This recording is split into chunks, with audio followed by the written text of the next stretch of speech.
What's up? It's your boy Fanon. Gonna do the last live stream for the weekend. Ready to talk about this boxing. Errol Spence Jr., Terence Crawford. Andre Ward said that he thought that was the biggest fight on the low. Was one of the biggest fights in boxing. Of course, we got Fanon Triple O. What's good, man? Slick 93. Triple OG. OG. What's happening with you, Slick 93? Hope life's well with you. I was going to wait for a second to see if some people get in the chat, man, but I want to talk about these fights that are going on, well, are not going on, that I hope are going to go on, and any other thing you guys want to talk about. Shadon Productions. Hey, life's good. What's going on with you? Hope life's well, man. George C., how we doing here? How we doing in here? Hey, we doing it, man. We doing it. Good Sunday evening, Sunday afternoon. Shoot, man. Gonna try to hang out with the kids and family in a couple hours. Just trying to talk some good boxing, man. I'm certainly hoping that, man, I did a video the other day about Anthony Joshua and Deontay Wilder. Well, somebody, hey, what's going on, Brian Taylor? What's going on, man? Okay, we got people flowing in. Dang, it just jumped up to 20.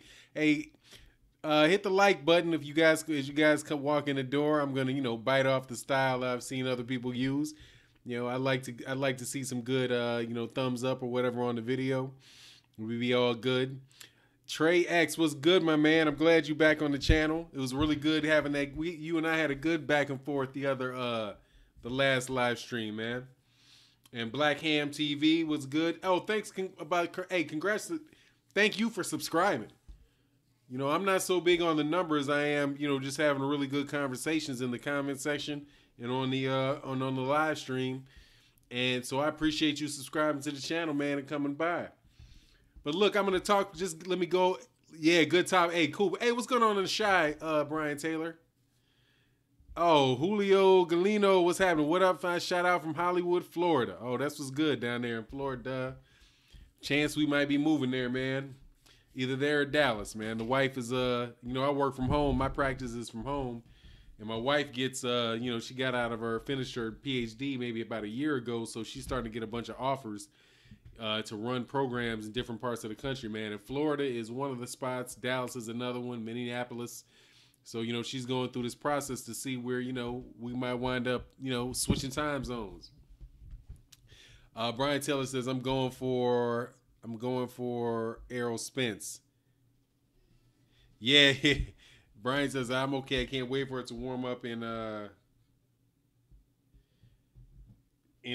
Chicago, man. Ty Legacy needs a show. Excuse me, man. Ty Legacy just hit me up. One of my favorite subscribers, man.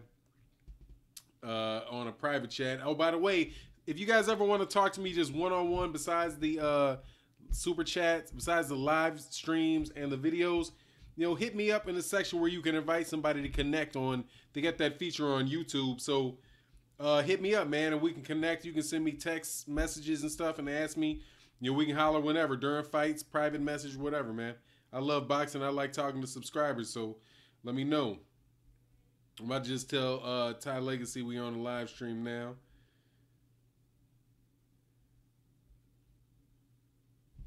All right, man. He might not got his notification. So, hey, C-Stars, who do you think throws more effective punches, Errol Spence or Crawford? Wow, that's a tough. It depends. I think efficiency-wise, probably Errol Spence, but I think Crawford is just so multidimensional, man. I think that Crawford might waste a few more punches than Errol Spence, but I think the most effective punch, if you consider that being power, the damage he does per punches, I would see Errol Spence Jr.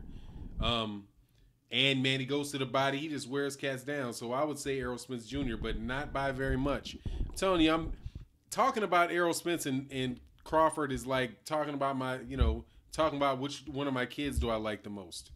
You know what I mean? I like them both, man. I ain't got anything really bad to say. I don't really have anything bad to say about either one of them. Oh, if you got, man, dang, my man Ty Legacy said he's not getting the notifications. So hopefully he'll jump on. I'm just going to tell him to jump on real quick. Yeah, that's a great question, man. Hey, what do you guys think in the comment section about that? I would have to go with Errol Spence Jr. because Errol Spence Jr. is everything he throws hurts. You know what I mean? He's not playing around, dog. He's out there really trying to hurt you with every punch. He's not throwing a lot of setup punches, playing around a lot. He's trying to get you up out of there. You know what I mean? Hey, the truth was good. He said, shout out to Fanal. Shout out to you as well, man. Trag said, I told you the same thing. I'm no longer getting notifications. I'm not sure what that is, man. Sometimes that stuff is delayed or whatever, man. I'm sorry, man. I hate it. You know what? I'll try to schedule the next few, and that might help. Hey, Lewis Coleman, Fanal, banging out the videos lately. Absolutely, man. I'm going to try to keep going. It's a lot of fun right now, man. It's a lot of fun.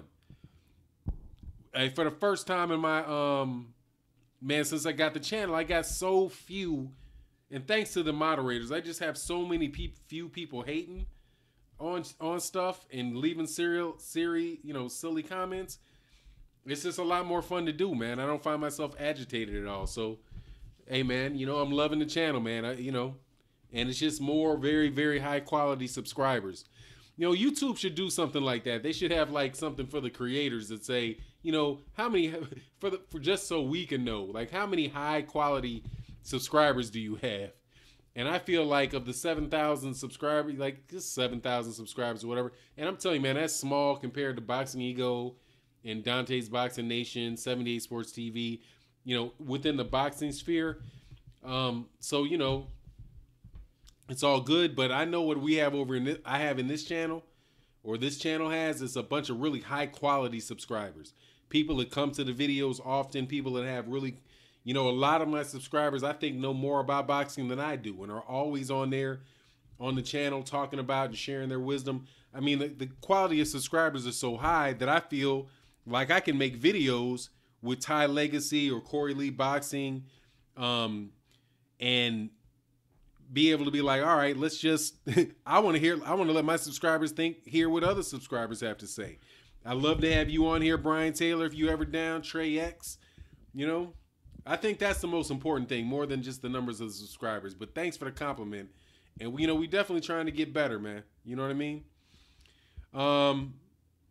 Sarcy, do you have a channel before and got deleted because you should have way more subs? No, man, no, Starseas, I haven't. I've been doing videos for about 8 months.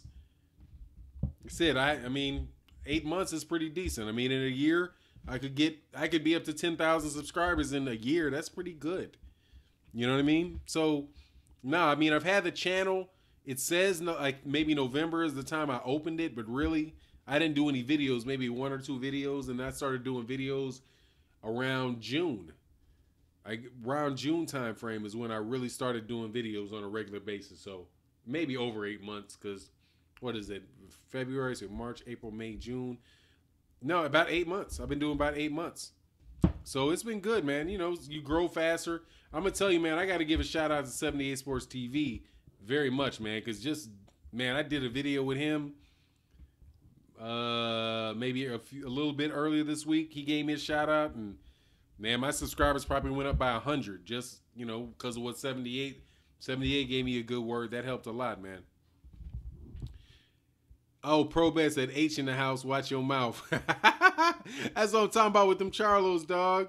That's what's up with them Charlos, man. Say, watch your mouth. Those are some of my favorite fighters, man. So, anyway, Lewis Coleman, yeah, you've been banging out the videos lately. Hey, man, I've been having a lot of fun. There's been a lot of good conversations. And also, honestly, man, I figured out my niche a little bit better, man. I'm narrowing it in. So, that's what's up. Like that video about the whole Shadon Productions. Like that video about the whole Deontay Wilder embarrassing numbers. Which dude could eat crow? But as far as Errol Spence and Crawford, I'm go with Spence for power, size, and body shots. Yeah, very good point, man. Very good point. I don't know who's gonna win a fight though between Errol Spence and Terence Crawford, man. Like I said, that is just such a special. I mean, I think we really are in a golden era of welterweights. And that's the whole shame in this cat's not getting in the ring thing. And I wish they could all kind of appreciate it and, and just go with it and make the fights that can happen. I just made a video earlier today about Errol Spence and Ocampo and went kind of through the whole purse bid process and all that. And, that was fun to do and learn it and then share it on a video. But at the end of the day, man, I would really much more like it if I could talk about the fights that are about to happen in the welterweight division. Somebody in that welterweight division really could solidify themselves as the top American fighter. And as much as I get on people from the UK, I'm gonna catch up with the comment section in a minute, but let me roll with this. Like, I feel the fight fans from the UK. I do. I really feel them. And that they were saying, not that particular guy on that subject, because that's just bullshit. That's like, excuse my language, that's just some nonsense because you're trying to tear down Deontay Wilder. I mean, Deontay, the number one, you got the number one fighter in the UK who's Anthony Joshua. The number one fighter in the United States is Floyd Mayweather Jr. And he's bigger than any UK fighter has ever been times 20. The biggest Mexican fighter is Sal Canelo Alvarez. And he pretty much is the biggest guy on the American market and the Mexican market. So right now, we're at this point in time where we don't really have, we're in a transitional phase in boxing in America, where we're moving where we are now, because before Floyd Mayweather Jr., the number one American star was Oscar De La Hoya. Before Oscar De La Hoya, the number one American star probably was Mike Tyson. And before that, the number one American star was Sugar Ray Leonard. And then before that, the number one American star was Muhammad Ali. All the way back till Joe Louis. So right now, in the United States, we're in a transition between naming our next top guy. So while people in the UK are shooting bullets at Deontay Wilder, because Deontay Wilder is the number 3 American guy, I'm looking at it and saying, look, our next number 1 American guy more than likely is going to be in the welterweight division. It could be in the heavyweight division, but I doubt very much. And this is what I think these UK guys that make these videos are doing. They're trying to disrespect or minimize Deontay Wilder because their top guy is shining. Right? Before Anthony Joshua, who was the number 1 UK guy? Carl Froch? You know what I mean? And Carl Froch got the brakes beaten off of him by not the brakes beaten off of him, but he's easy money. He was easy money for Andre Ward. Easy money. Stays easy money. So they want to jump on Anthony Joshua, and I'm cool. Because honest truth be told, I'm a black dude. So I have no issue whatsoever. I'm a descendant of Africans. I have no issue whatsoever, if you want to call bias, with the descendant of Africans being the best boxer in the world. It does not offend me. Personally, I think that the top boxer in the heavyweight division is a gypsy named Tyson Fury. But hey, man, I would go with Anthony Joshua. I don't have a problem with that. But when they start talking about Deontay Wilder, I think that's why they're holding on. They're really, really, really trying to hold on to Anthony Joshua. I don't know, just for whatever. But the welterweight division, really, because Anthony Joshua's they're going to hold on to that. If these cats at the welterweight division would get in the ring with each other and say, you know what, to hell with it. If I lose, I lose. I want to fight Errol Spence Jr. because I want Errol Spence Jr. out of the picture. And once I beat Errol Spence Jr., I know damn well that these cats are going to respect me as being the man at 147 pounds. And the secret ticket, the secret sauce in boxing to being a megastar, as far as I can see, is you either got to dominate the heavyweight division or you got to dominate the welterweight division.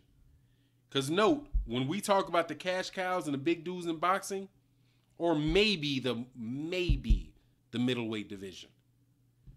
But really, it's definitely going to be either the welterweight division, the middleweight division, or the heavyweight division. I don't think the big cash cow in boxing has ever been at middleweight. They've either been in heavyweight, at least since 1950. They've been in heavyweight or they've been in welterweight. And for the most part, they've been in heavyweight.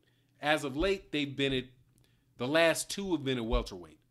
But if Terence Crawford, Errol Spence, Keith Thurman, Danny Garcia, Sean Porter, I'll throw in Lucas Matisse, whatever, whoever else is in there, Omar Figueroa, would get in the ring and say, look, man, all the money aside, somebody out here is going to be the big cash cow.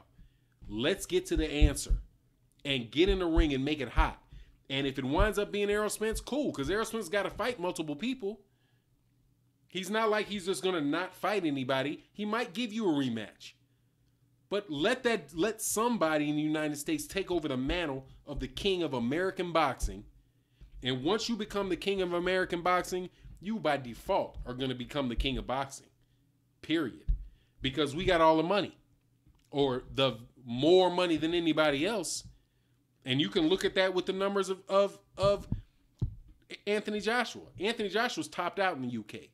He ain't get as high as he's gotten. He can't get any higher in the UK, man. It can't happen. He's already selling out Wembley Stadium, right? He's already breaking pay-per-view records on UK pay-per-view, right? How is he going to earn it? He already got his dude ticket scalping. How is he going to get any higher? Now compare him being the absolutely tapping out in the UK market to Floyd Mayweather Jr. Roughly speaking, Floyd Mayweather Jr. could make more money in a round than Anthony Joshua can make in a fight because he's in the United States market. And that's what I'm hoping for. And I'm sorry I'm going on a little bit of a rant. That's what I'm hoping for the welterweight division, because this is the one division that I like every damn body. I like everybody.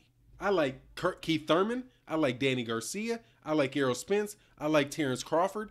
I even like Jeff Horn. Now, I think Terence Crawford's going to get by Jeff Horn, so that's going to, take Jeff Horn up out of there. Hey, thank you for the super chat. I got to see who did it. Edwin Evers, thank you so much, man.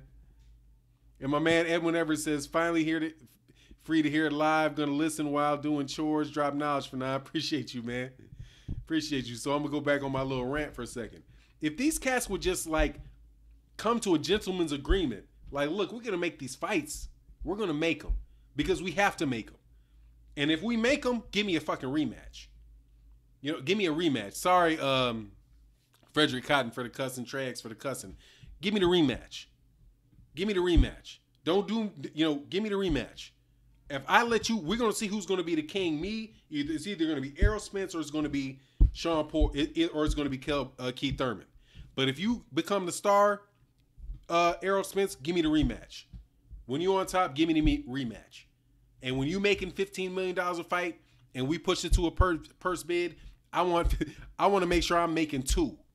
There's a saying that all, rising tides, what is it? The rising tides raise all boats or lift all boats. Rising tide lift all boats. These brothers at 147 could all get in what you call a cabal, where they sit down in a room and say, look, skip all this other nonsense. We going to fight. And when we fight, somebody's going to come up on top. And that cat that comes up on top, because it's in the American market, we know for sure that dude is going to be the number one cat in the American market, and he's going to be making $15, $20 million a fight. And if somebody's making $15, $20 million a fight, then the guys that are going to match up against him are going to make $5 and $6 million a fight. That's the only flaw that I have off Floyd Mayweather Jr. Because Floyd Mayweather Jr. retired Lucas Matisse. Lucas Matisse is like, I ain't never made this much money in my life. Ain't never going to ever. Thank you, Floyd Mayweather. I know that Lucas Matisse has a picture. Not Lucas Matisse. I always do that. Marcus Maidana got a picture up on his mama's wall of Floyd Mayweather Jr. saying, thank you, Lord, for Floyd Mayweather Jr. Because we would have never, ever, ever made that much money. You see what Marcus Maidana looks like now? He fought at 147. He probably weighs 250 pounds, sits in the back of his house shooting guns off, and ain't never thinking about fighting again because of the shot that Floyd Mayweather Jr. got him. If you look at Muhammad Ali, and I did it, I was like, these people are talking all this stuff about Anthony Joshua not needing to fight Deontay Wilder because, Deontay Wilder ain't sold these tickets, ain't sold those tickets. And, then I looked, I was like, you know what? When was the last time? Just flip the script. When was the last time that the number one heavyweight in the world fought a British guy? The first one I ran into going backwards was Lennox Lewis versus Mike Tyson. But truly, Mike Tyson was kind of the tail end of his career, but that was the biggest payday of Lennox Lewis's career, which is why Lennox Lewis will still speak respectfully of Mike Tyson, because Mike Tyson would have never earned that. Lennox Lewis wouldn't have earned that type of money if Mike Tyson hadn't fought him. And he made all that money in Memphis. That shit wasn't even in Las Vegas. It was in Memphis. But hey, man, that's why I think, Lennox Lewis has respect for Mike Tyson to this day, and defended him against Deontay Wilder, because I know that Lennox Lewis realizes his bank account got seriously fat because Mike Tyson gave him a fight. Now, Mike Tyson has been on record as giving away, like, if you listen to Ed Lover talk about Mike Tyson and how Mike Tyson tried to give him a $450,000 Bentley in the mid-90s, right? Because Mike Tyson's just a giving type of guy. Excuse me. Mike Tyson also gave to people in the ring. Mike Tyson gave to Evander Holyfield. Mike Tyson gave to Lennox Lewis. Mike Tyson gave to every single fighter he ever fought, was their career high paydays getting in the ring with them. And he let them have those paydays. That's the only problem I had with true problem that I had with Floyd Mayweather, is he never gave a young brother a chance to get that type of payday against him, except for he walked out the door with Andre Berto. A nice, safe Andre Berto, but he didn't do that for Keith Thurman. But at the end of the day, I look back and I was like, when is another situation where the number one heavyweight in the world was from the United States and they gave somebody from Great Britain a shot that didn't deserve it? I saw Muhammad Ali in 1966 fight Henry Cooper for the second time. He'd already knocked out Henry Cooper. He went over to the UK and fought Henry Cooper in the UK and gave him a shot from the World Heavyweight Championship of the world, gave Henry Cooper another big payday, and he beat Henry Cooper in the UK. Why can't Anthony Joshua, you can't tell me that Henry Cooper didn't have a belt, Henry Cooper wasn't some superstar, but he gave Henry Cooper another big payday in the UK. He didn't have to go to the UK. He could have sat in the United States. But he went to the UK to do that. That's why Lennox Lewis said that told Anthony Joshua, you can't be champion of the world if you're just going to fight in the United States. If you're just going to fight in the UK, keep all the money in the UK, you're not going to reach your potential unless you get out of there. Come to the United States and whoop up on Deontay Wilder. And that way you don't got to have these self-appointed surrogates make bullshit excuses.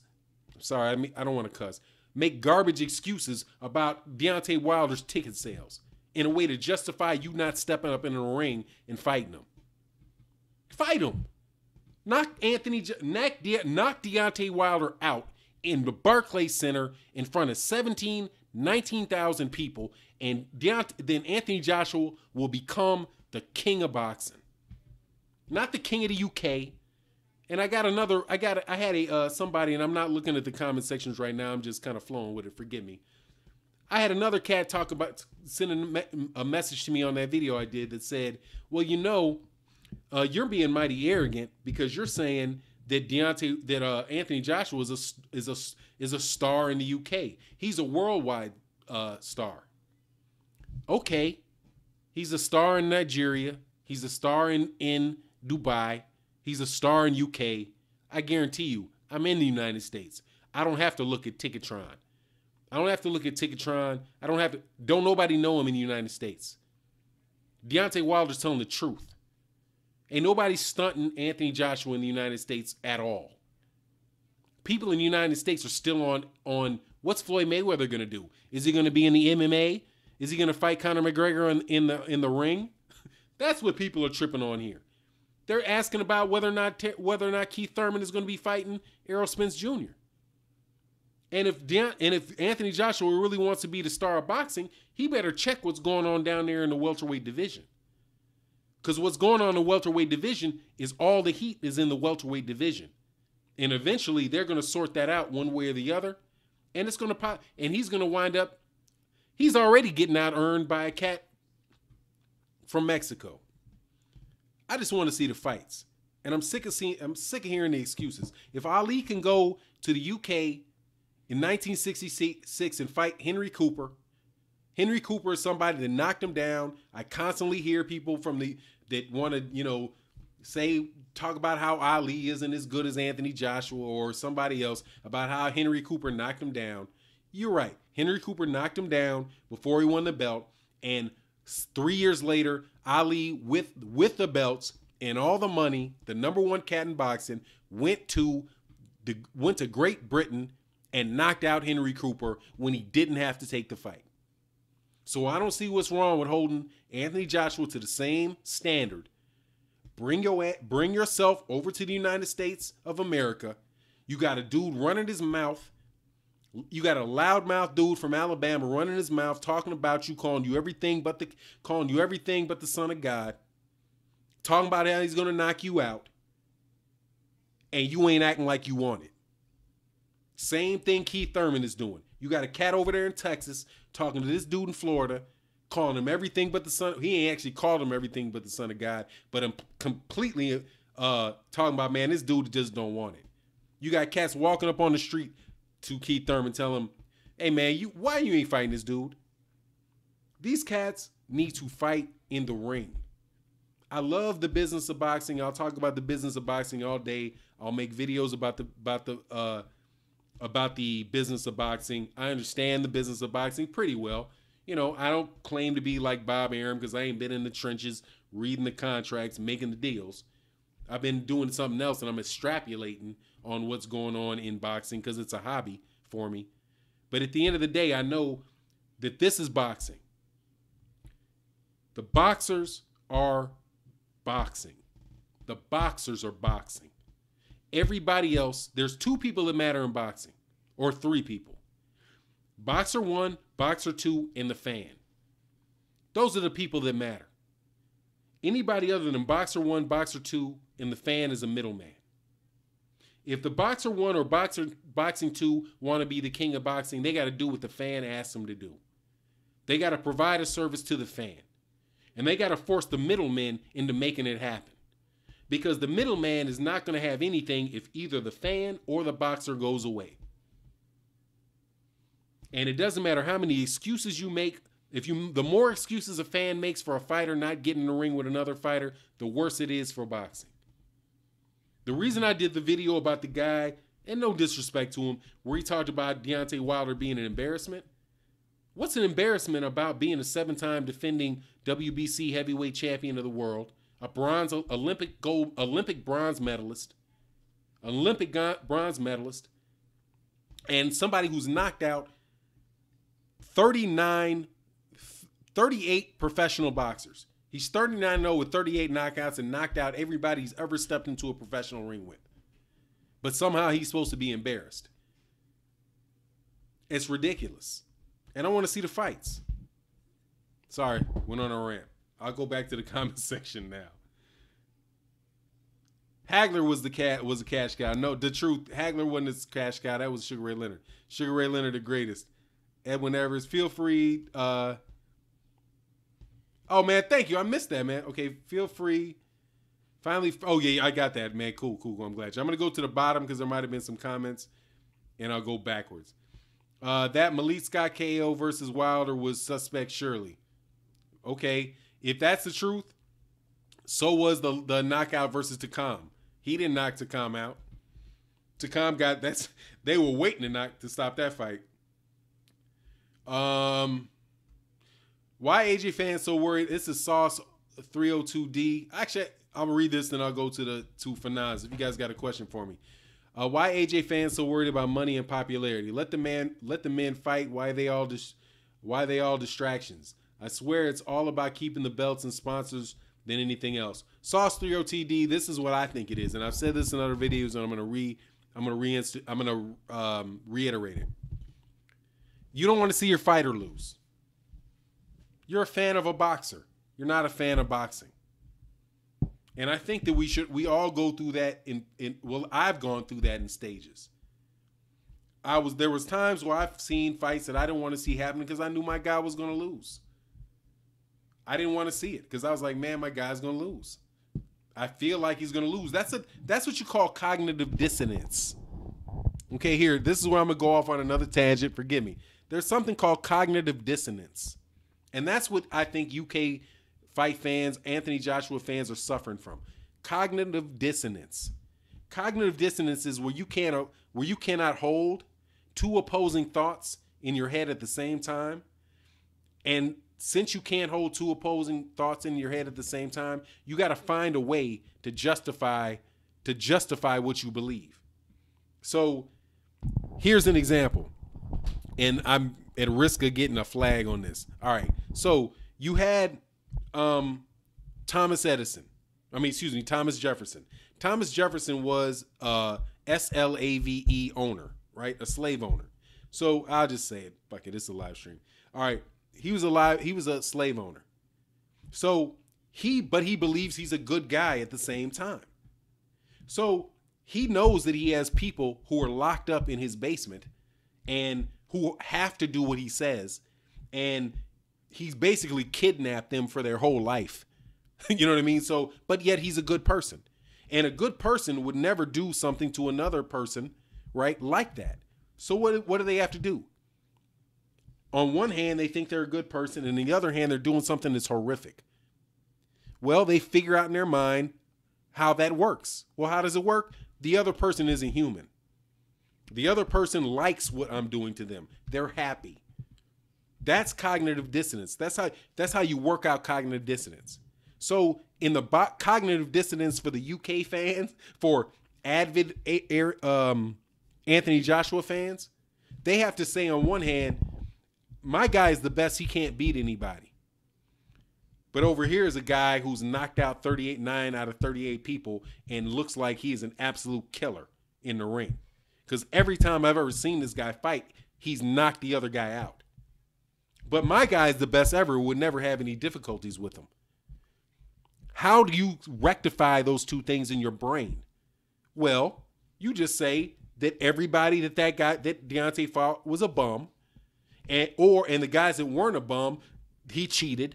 So you discount the record of the guy that you see that in your mind's eye you really know is a risk, a major risk. Because if you look at it objectively, there's no way that you can say if Deontay Wilder's a bum, then every heavyweight boxer is a bum. If you're an Anthony Joshua fan and you're thinking about it honestly, you have to say, well, who has Deontay Wilder, he's a bum. He doesn't deserve the 38 knockouts that he had, and he's not popular and all of this, so he doesn't deserve a shot with Anthony Joshua. Who does then? Who does? Where's your other heavyweight? Point to me the other heavyweight that's selling 15,000, 16,000 headlining shows for Showtime, a major distributor of boxing in the United States. Who else is the WB, a major championship belt holder who's got 7 defenses? What's the other champion that's got 38 knockouts in 39 fights? Who's the other guy? If not Deontay Wilder, who? If Deontay Wilder is not worthy of a fight with Anthony Joshua, who in the heavyweight division is? Nobody. Nobody. With the exception of Tyson Fury. So no matter what they say about Deontay Wilder, it all falls on its face. Because who are you going to say? Oh, if Deontay Wilder's a bum, what's Carlos Takam? If Deontay Wilder's a bum, what's Dillian White? What is every other fighter that he's ever fought, including Vladimir Klitschko? Because Vladimir Klitschko just came off of a loss and has been knocked out at least 3 times in his career. 3 times he's been knocked out in his career, and he was coming off a loss when Anthony Joshua fought him. So we all know that Vladimir Klitschko is a Hall of Famer based off what he's done in the ring. And you can't tell me you can show me a bunch of people on Vladimir Klitschko's record that are Hall of Fame heavyweights. Who's the best win that outside of no? What's the best win of Vladimir Klitschko's career?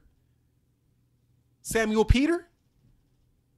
Is there somebody better? Or what? Alexander Povetkin? Those are his top wins. Those are Vladimir Klitschko's top wins. And I'm not saying Vladimir Klitschko's not a Hall of Fame fighter. I'm just saying. I'm looking at the paper. He had 64 fights? How many of those 64 fights that Vladimir Klitschko fought were against guys that were 39-0 with 38 knockouts, Olympic bronze medalists, 7-time defending WBC champions? None of them have that type of record. But yet, through the beautiful construct called cognitive dissonance, Anthony Joshua fans can find a way to contort Deontay Wilder into a bum. Or they'll start saying, oh, well, he talks too much. He talks too much. How dare he ask for the fight? That's another bit of mental gymnastics that they have to go through to discredit the dude. I don't know who's going to win between Anthony Joshua and Deontay Wilder. I have no clue. But I know if Deontay Wilder's not worthy of a fight of Anthony Joshua, then there's nobody in boxing who is. Anthony Joshua might as well retire and go to the Hall of Fame if he can get in off his one win against Vladimir Klitschko. I want to see the fights. Same thing goes for Keith Thurman and Errol Spence Jr. Keith Thurman just needs to make the fight. Just make the fight. Make the fight. Who cares about the WBC? The WBC is taking money from you. The WBA is taking money from you, Keith. They're charging you fees. Those belts literally are belts. They might as well be nooses the way that Keith Thurman's acting. They might as well be a noose around his neck saying, I can't go nowhere because they're telling me I can't do it. That I have to fight Sean Porter, somebody nobody wants to see. I have to fight Danny Garcia, somebody nobody wants to see. Oh, but I can't fight Errol Spence, somebody that most everybody wants to see. Dump the belts and fight Keith Thurman. Dump the belts and fight Errol Spence. There's all kinds of situations where people can fight. There's no belt and the fans want to see it. There didn't have to be a belt on the line for Floyd Mayweather Jr. and Manny Pacquiao. That didn't make that fight. Manny Pacquiao made that fight. Floyd Mayweather made that fight. The fans made that fight because the fans wanted to see the fight. The fans paid for the fight. The boxing commissions don't pay for the fight. They take fees for the fight. So at the end of the day, who cares? If you had cats and you could get in the middle of the street, and I said this on another video, you could put Errol Spence Jr. You want to know how you can get 1 million, 2 million views on YouTube? Put Errol Spence Jr. and Keith Thurman in the middle of the street and have them start throwing hands. And see how viral that video goes. The fighters are the product. The fans are the payers. Everybody else is a middleman, including the promoters, including the managers, sanctioning belts, sanctioning bodies. They're all middlemen. They're all living off of those two entities, the fighter and the fans. And I think that the fighter that'll come up on top of that is the one that's going to figure that out. And just go fight. Go fight. It might go south on you. As a matter of fact, it's going to go south on 3 of the 4. If there's 4 of them, it's going to go south on 3 of the 4. But at least we'll get to see what we want to see. And the fighters, if they're truly fighters and they really are into it for, seeing if they're the best, they'll get to see whether or not the best or not. Because that's exactly what Andre Ward just said. He was like, man, boxing aside, he said in an interview after the fight last night on Showtime. Shout out to Fight Hype TV. I think I saw it on Fight Hype, and I saw it on Fight Hub. And he's like, look, man, all that belt stuff aside, if it's me, talking about the welterweights, if it's me, I'm going to go, and if they say you the man, you're going to have to see me. And I'm going to have to see you. Because I want to settle to see who the best is, period. Because I want to see who the best is. And that's what's missing from these cats. And if they did it, boxing would be better. Sorry, man. Let me get on back to the live stream. Al Heyman needs to get busy. Yeah, man. Make that fight happen. Klitschko beat Chris Bird twice. He beat David Haye, who was an undisputed cruiserweight champion, who moved up and won heavyweight title off a 7-foot giant Holyfield. Hey, what's good? Shenedu Amadi. Hey, so there you go. I'm glad you left that statement because I'm going to respond to that statement. You're talking about Chris Bird. Do you realize Chris Bird is a light heavyweight? He's a 6'1", 175-pound fighter that blew up to heavyweight. Chris Bird had no business being in the heavyweight division. David Haye is a cruiserweight. He didn't beat Holyfield. David Haye is an undisputed cruiserweight champion that moved up and won a heavyweight title off a 7-foot giant who beat. Man, that's some crazy separation, dog. You went from David Haye. You're trying. See how far you got to stretch around. And no offense to you, man. This is not a very solid argument. Chris Bird is a 175-pound fighter who couldn't get a management contract at 175, and he had to fight 2 weight classes above himself for the majority of his career. He's a great defensive fighter who couldn't break a paper bag with a punch. Much respect to Chris Bird. I think he would have been a Hall of Famer light heavyweight, Hall of Famer heavyweight, but he wasn't even a heavyweight. And then you're talking about David Haye beat a guy that beat an old Holyfield. What's the name of that heavyweight? I forget. Valuev. So David Haye beat Valuev, and since Klitschko beat a guy that beat Valuev, who beat an old Evander Holyfield, that somehow is going to put him up there on par with Deontay Wilder. Chris Bird probably wouldn't go I don't think Chris Bird would go 3 rounds with Deontay Wilder. I don't think David Haye would go 3 rounds against Deontay Wilder. And you're not even saying that Vladimir Klitschko beat David Haye. You're saying he beat Valuev, who's a bum. That's a lot of stretching, dog. That's a lot of stretching, man. Forgive me for going off. Connor Boyd says, Fanon, 2 questions. What do you think of Mikey Garcia versus Errol Spence? And do you think Garcia will fight Linares or stay at 140? Thanks for the question. I think that Mikey Garcia versus Errol Spence Jr. is if Mikey Garcia can beat Errol Spence Jr., because, you got to get in the ring and fight, right? And you never know what's going to happen. If Mikey Garcia can beat Errol Spence Jr., he's automatically the number 1 pound-for-pound fighter in the world, and you need to just get his plaque for the Hall of Fame ready to go. That's what I think of that. Errol Spence Jr. is probably going to torture and knock out Mikey Garcia. I could see it interesting for maybe like 4 or 5 rounds, but eventually Errol Spence is just going to be too much for him. He's going to wear him down. He's going to brutalize him, and his brother's going to throw the towel in. That's what I think, because Mikey Garcia is probably a 140-pounder. He's a tweener, 135 to 147-pounder, and Errol Spence Jr. is a big, vicious welterweight, and even his brother don't want that fight. That's my take on it. As far as do I think Garcia and Linares will fight Linares, I do. I think that's the most realistic fight for him, and I believe that'll happen because I do not believe, but I think it might happen at 140 pounds. So I think I think both might happen. I think Garcia will probably fight Linares, and if he fights him, it'll probably be at 140 pounds. Because if I'm Mikey Garcia's camp, I don't know for sure if Jorge Linares is really a 135 pounder. I mean, if he's really a 140 pounder, and Garcia probably feels comfortable at 140 pounds. So take every advantage you have.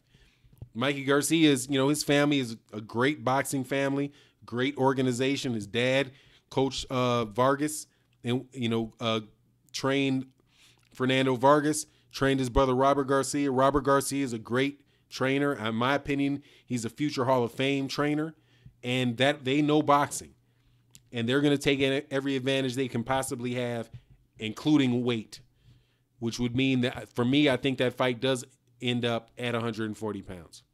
So that's my take on it. Let me go back. Errol gets it done against, this is a Gaza Spartan 908. And by the way, guys, thank you. If you guys have not subscribed, I got to take a sip of water because I ran my mouth so long.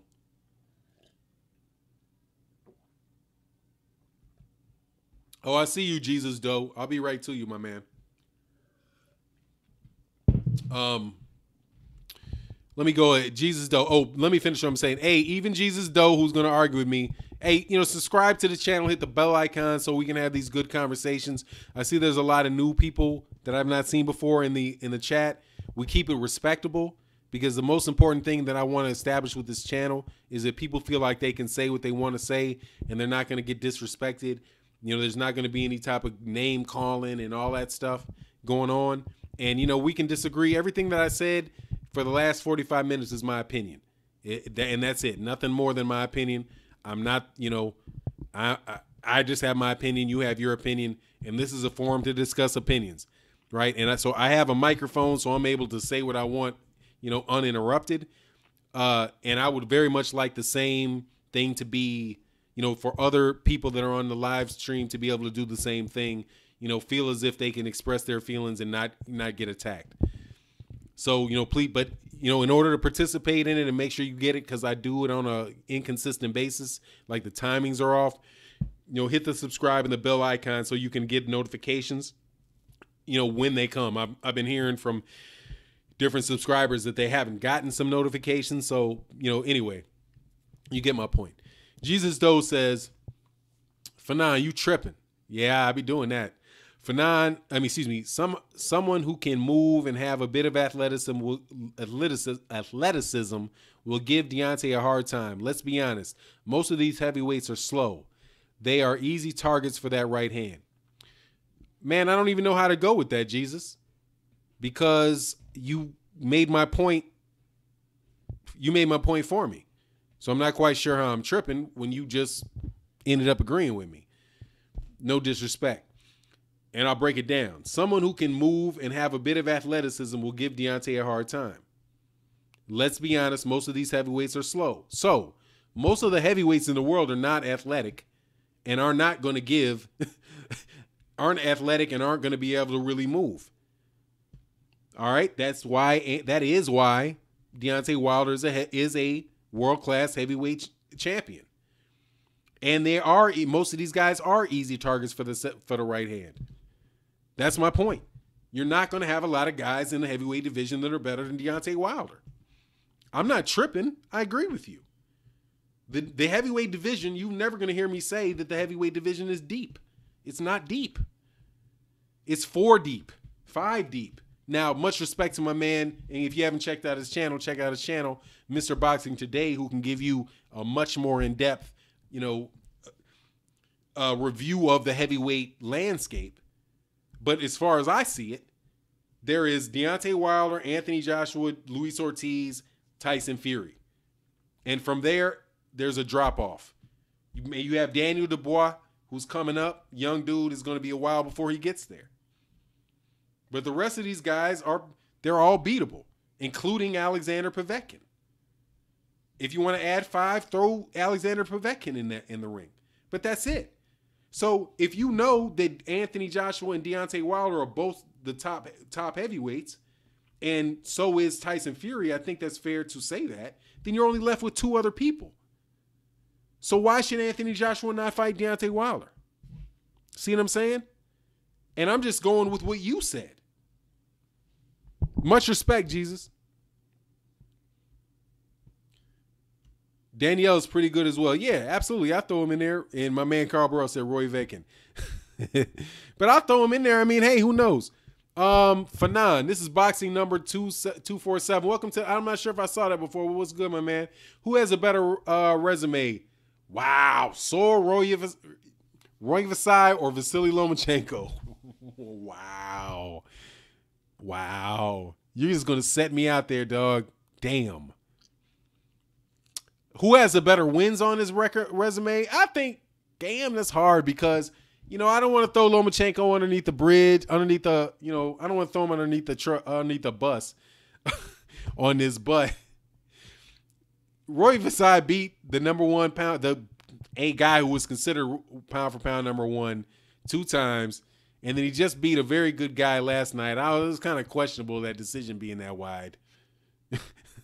But I have to say Lomachenko because Roy Vasai been stopped because of the first part of I have to say Lomachenko because of the very first portion of Saul Ronyeve's career. I have to look at his stuff a little more detail, but just off what I know, got to go with Lomachenko, man. Lomachenko has won titles in 2 divisions. He's a hell of a fighter. So just off of it, I would have to go Lomachenko off those 11 fights over Roy Vasai, who, from what I can recall, has wins off of Chocolatito, a knockout off Chocolatito, and a decision off Chocolatito. And what I thought last night was a questionable decision. I was like, I hear these guys saying that Roy Vasai's winning this fight, but he might be winning the fight, but he don't look like the better fighter. But I go with Lomachenko, man. I can't disrespect dude like that, though. You know, if you ask me who had a better resume, Lomachenko or Alexander Usyk, I go Alexander Usyk all day, every day, especially if he wins this World Boxing Super Series championship.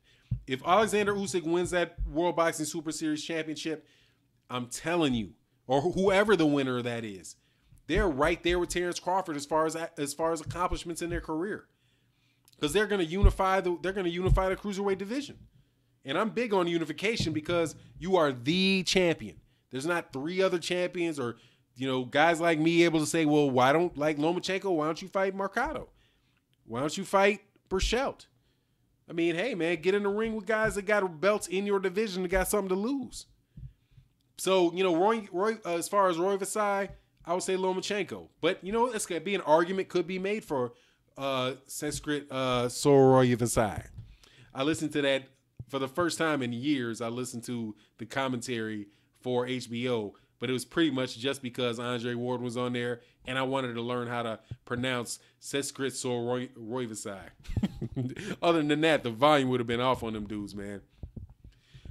Justin Valdespino says, Fanon, who you got? Prime G-Man versus Prime Sugar Ray Robinson. G-Man? Who's G-Man? You got to hook me up with who's G-Man. I'm not sure who that is. G-Man. Prime G-Man. You talking about Gennady Golovkin? Prime Gennady Golovkin?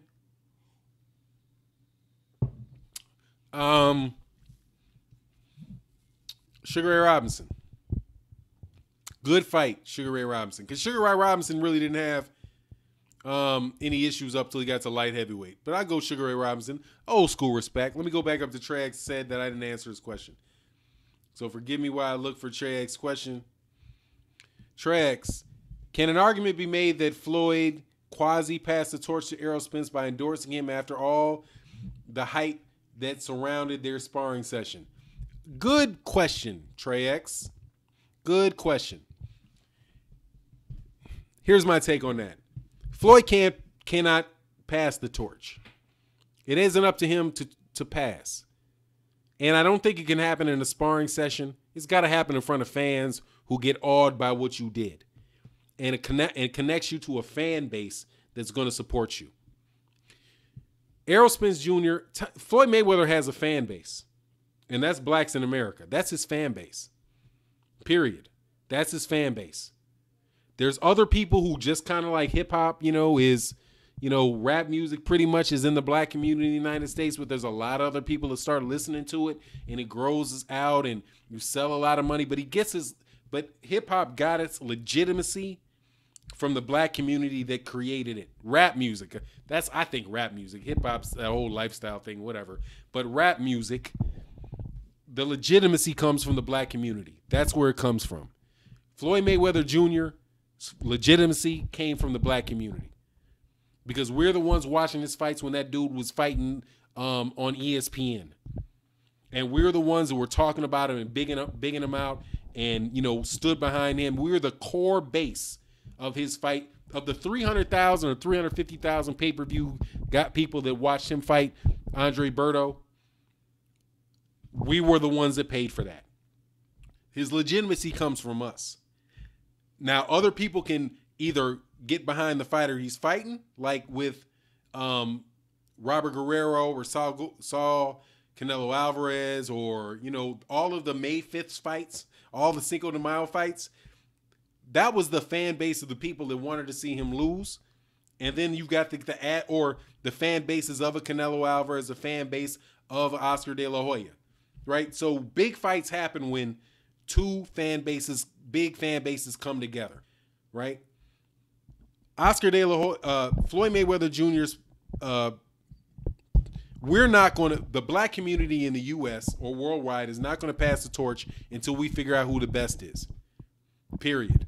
It doesn't work. It doesn't work like that in the black community in America, and I suspect everywhere else. Somebody said, like, about Houston, as if it was just Houston, that, you know, Houston supports people who are up, not people who are on the come up. Black people in America support athletes that are on the up, not the come up. We got plenty of athletes in other sports like LeBron James,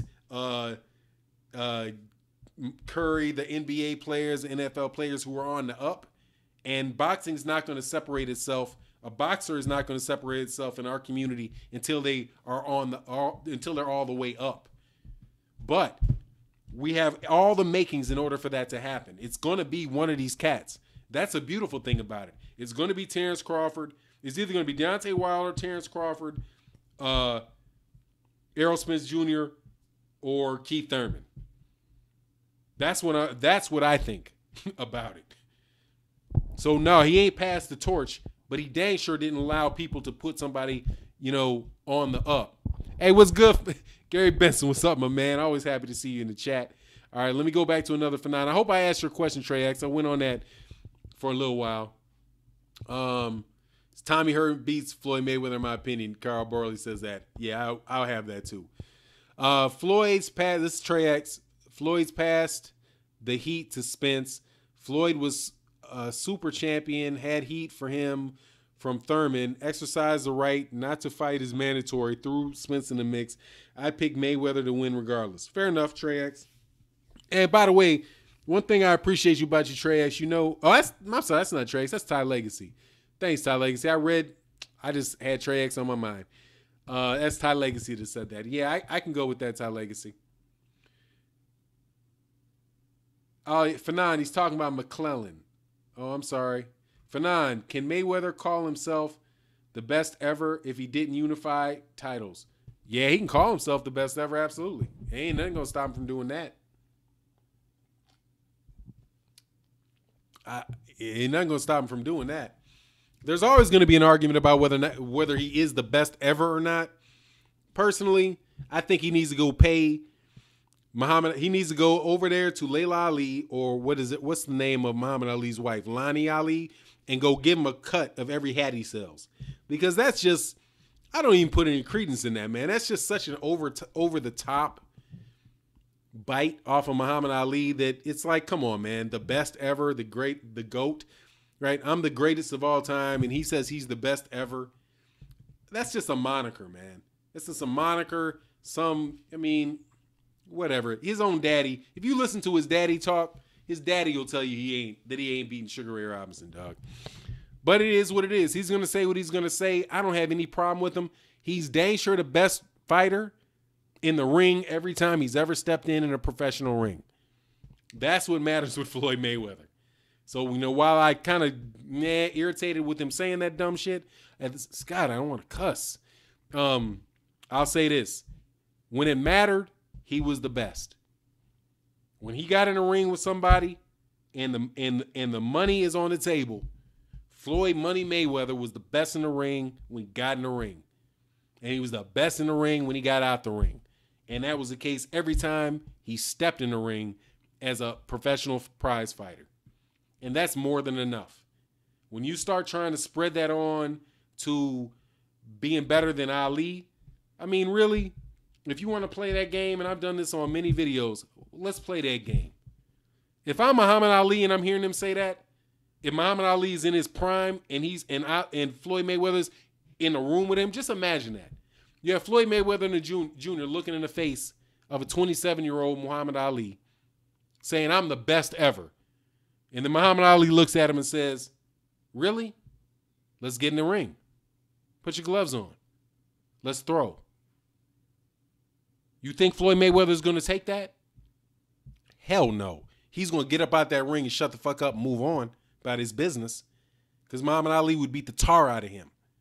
Because Muhammad Ali is a heavyweight. He's 6'3.5", 215 pounds, and he's probably faster than Floyd Mayweather Jr. is, and he'll beat the brakes off of him. He'd never say that in the face of that dude. The heavyweights are the heavyweights, man. The heavyweights are the heavyweights. If what comes out of the heavyweight division is that Anthony Joshua winds up being the man at heavyweight, then damn it, he's the man at heavyweight. He's the man in boxing. If the heavyweight division sorts itself out and Anthony Joshua's on top, Anthony Joshua is the king of boxing, period. Because heavyweights don't need pound for pound. They just need you to get in the ring with them. In real life. There ain't no, what does the boxing writers of America think? What does Dan Raphael think? What does Steve Kim think? What does Fanon think? What does, none of that. Get in the ring, let's throw, and let's see what happens. And see, that's why I would say that Ali's the greatest. Because Ali can make that argument against anybody. Anybody that's ever stepped in a ring, you have to think, could they have beaten Ali? Could Mike Tyson have beaten Ali in a ring with 2 rings on, with gloves on in a ring? Some people might say he could. But anybody that asks that question will have to have a little bit of doubt in their mind about whether he could have. Some people might say Lennox Lewis was too big for Ali. But Lennox Lewis in the back of his mind got to think, damn, I don't know. That dude's damn fast. And he's not that much smaller than me. And I'm going to have to chase his ass down. And what am I going to do? He's going to have to think that. Any dude that weighs 160 pounds soaking wet ain't scaring Mike Tyson. Never, never, never. And that's why Mike Tyson walked up to Floyd Mayweather Jr. in that WBC convention. This is why I assume he did, and threw a little faint punch at him. Like, man, look, you talking all that shit, I'll you up. We all been on the street and gotten fights, and we know the deal. You got that big-ass dude out there, dog. You not saying you can't beat him, but you know Debo. You know Debo.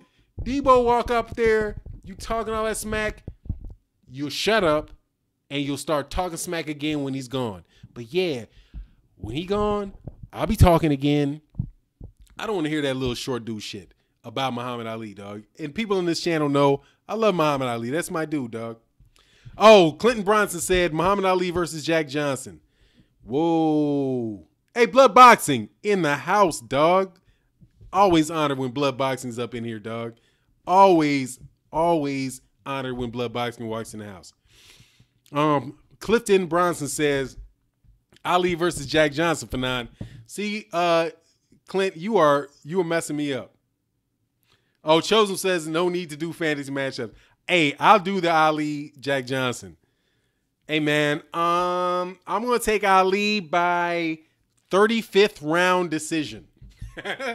I think Ali wins by decision after the 35th round. See, that's tough because Jack Johnson will fight for a day and a half. You know what I mean? No disrespect. But Ali by decision in the 35th round. That's just, that dude fought forever. You know what I mean?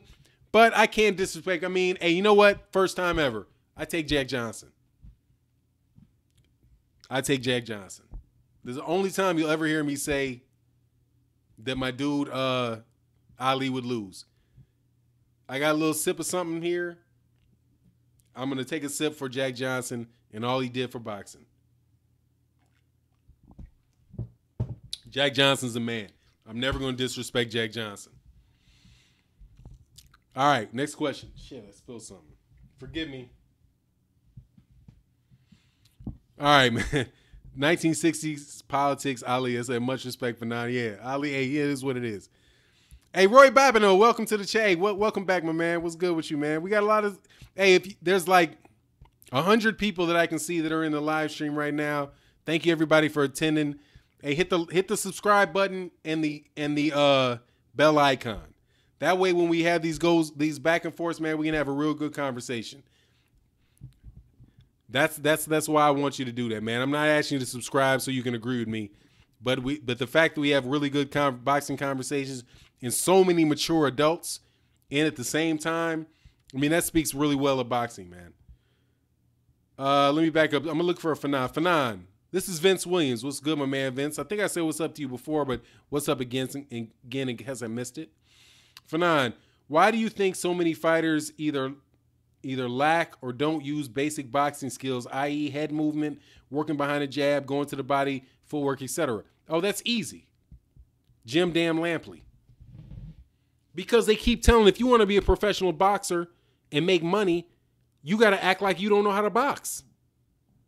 You know what I'm saying? You got to act like you don't know how to box. I was watching that crap last night, and it's crap, dog. It was crap. Crap. That HBO show was crap until the Sorongevai versus, I think it's Strata fight. These cats just standing there punching each other in the head, man. And I was thinking to myself, like, maybe the problem is that it's lightweight because they're so little. You know, they're little itty-bitty dudes, and they don't know. I don't know what it was, man. I don't understand. It has to be because you have people, producers, telling boxers, look, you can't just box and win because that's not exciting. You got to entertain the fans, and what the fans want to see is knockouts. So look, you got to go for the knockout or be knocked out. One or the other. It's like a show. So where you basically, they're asking fighters to throw out fundamentals because they don't want to. And I'm saying this is my thought. I'm not in their head because they don't understand the fundamentals of boxing. So they don't appreciate the fundamentals of boxing. You can't appreciate what you don't understand. So since you don't understand it, you don't appreciate it. And what you want is the highlight films. You want ESPN highlights. You want to see the guy's head get turned over. You know, you want to see the next stretch, the next stretch fallout, count 10 highlight type of thing. But you don't appreciate the actual sport of boxing. And they don't have guys in there really that can educate you on what's going on in the ring. If you look at the NBA, the vast majority of the conversation going on when you're watching an NBA game is somebody that was a former NBA player or a former NBA coach talking about the game of basketball. And as a result, you learn to appreciate the skilled guys. And you don't get that in boxing. You get people like Jim Lampley complaining about how the fight is boring and complaining about how these guys need to, yeah, he could be a boxer, but he'll never sell or da-da-da-da-da, because they're trying to coax these guys into concussions. And it's ridiculous, man. That's why. But then again, see, I think the principles of business play out.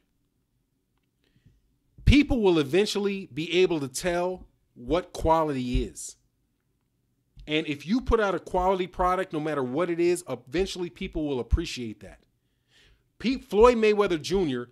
on HBO with those commentators and with that promoter that he had, in the immortal words of his promoter out of Houston, out of H-Town, James Prince, don't play with James Prince, he'll cause you problems, said that Floyd Mayweather Jr. couldn't attract a fly to a garbage can. But he moves over to somebody that supports him, to a channel, to a management team, and to a channel that supports him and educates fight fans as to how good he is. All of a sudden, he becomes the biggest thing financially in the history of boxing. Because people educated the consumer and let them know that this was good. And the consumer then said, damn, is that what good is? Thank you, sir. That's what good is? Okay, if that's what good is, he's damn good. So I like him because he's good. That's how it goes. And that's why even now you still have people saying they bought into that line so much that they believe that Floyd Mayweather Jr., that you damn near get death threats if you say Floyd Mayweather Jr. isn't the best ever. Because the people that support Floyd Mayweather and were educated to the point of believing that skills pay the bills now think that that he's so good he must be the best ever.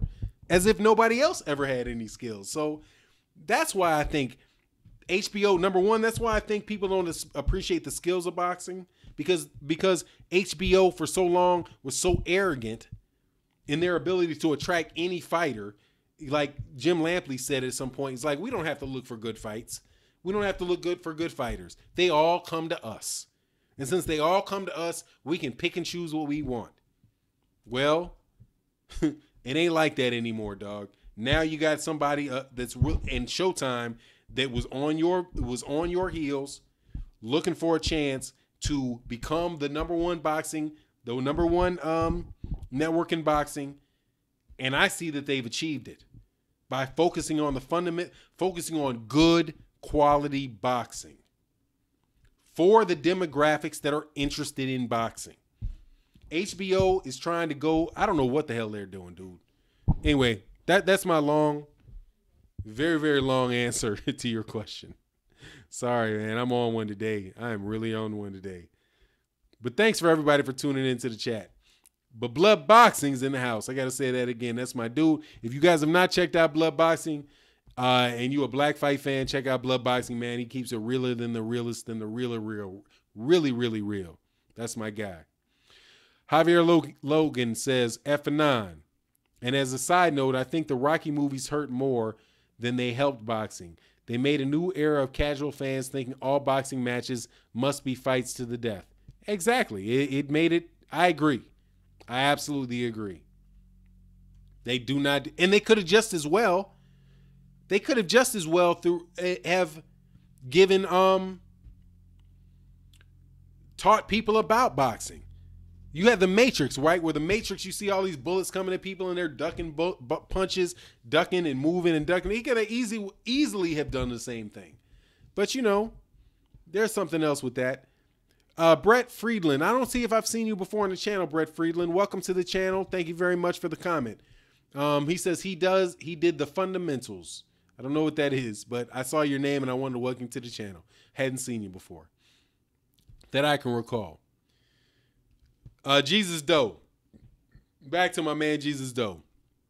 If Ortiz had a bit more fast twitch muscles to complement his footwork, I would agree. He's just too slow. He has to avoid the right hand and MIA 78. How is Ortiz going to take that away that right? Okay, that's a comment that's just kind of flying. I mean, in the midst of the conversation. Hit me with the finance. There's a lot of people in the chat today. Thank you very much for showing up. Please hit the subscribe button and the icon button so we can do this again. Connor Boyd says, Fanon. Also, what do you think of Chris Eubank versus George Groves? Thank you very much for asking that question, because I'll tell you. While Antonio McCrae says, Jack loved them pink booties. He did. This is what I think. I don't think that fight was near the blowout that people acted like it was. I thought that Chris Eubank tried to go out for the knockout, and he tried to look spectacular, just kind of like off the conversation we just had about why people are throwing the fundamentals out in boxing. It's similar to why people throw the fundamentals out in life, not just boxing. People throw the fundamentals out in life. Right? And that's what I've always thought was interesting about Floyd Mayweather Jr. is that why he is the epitome of fundamentals in the ring, he's the antithesis of fundamentals in life. Because he in the ring, it's hit and don't get hit.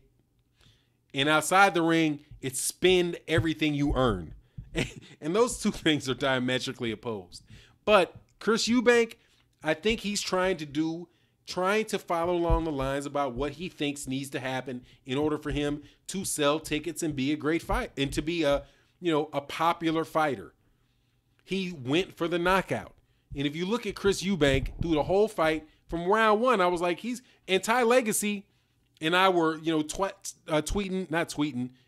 messaging. Hey, and message me and send me an invite.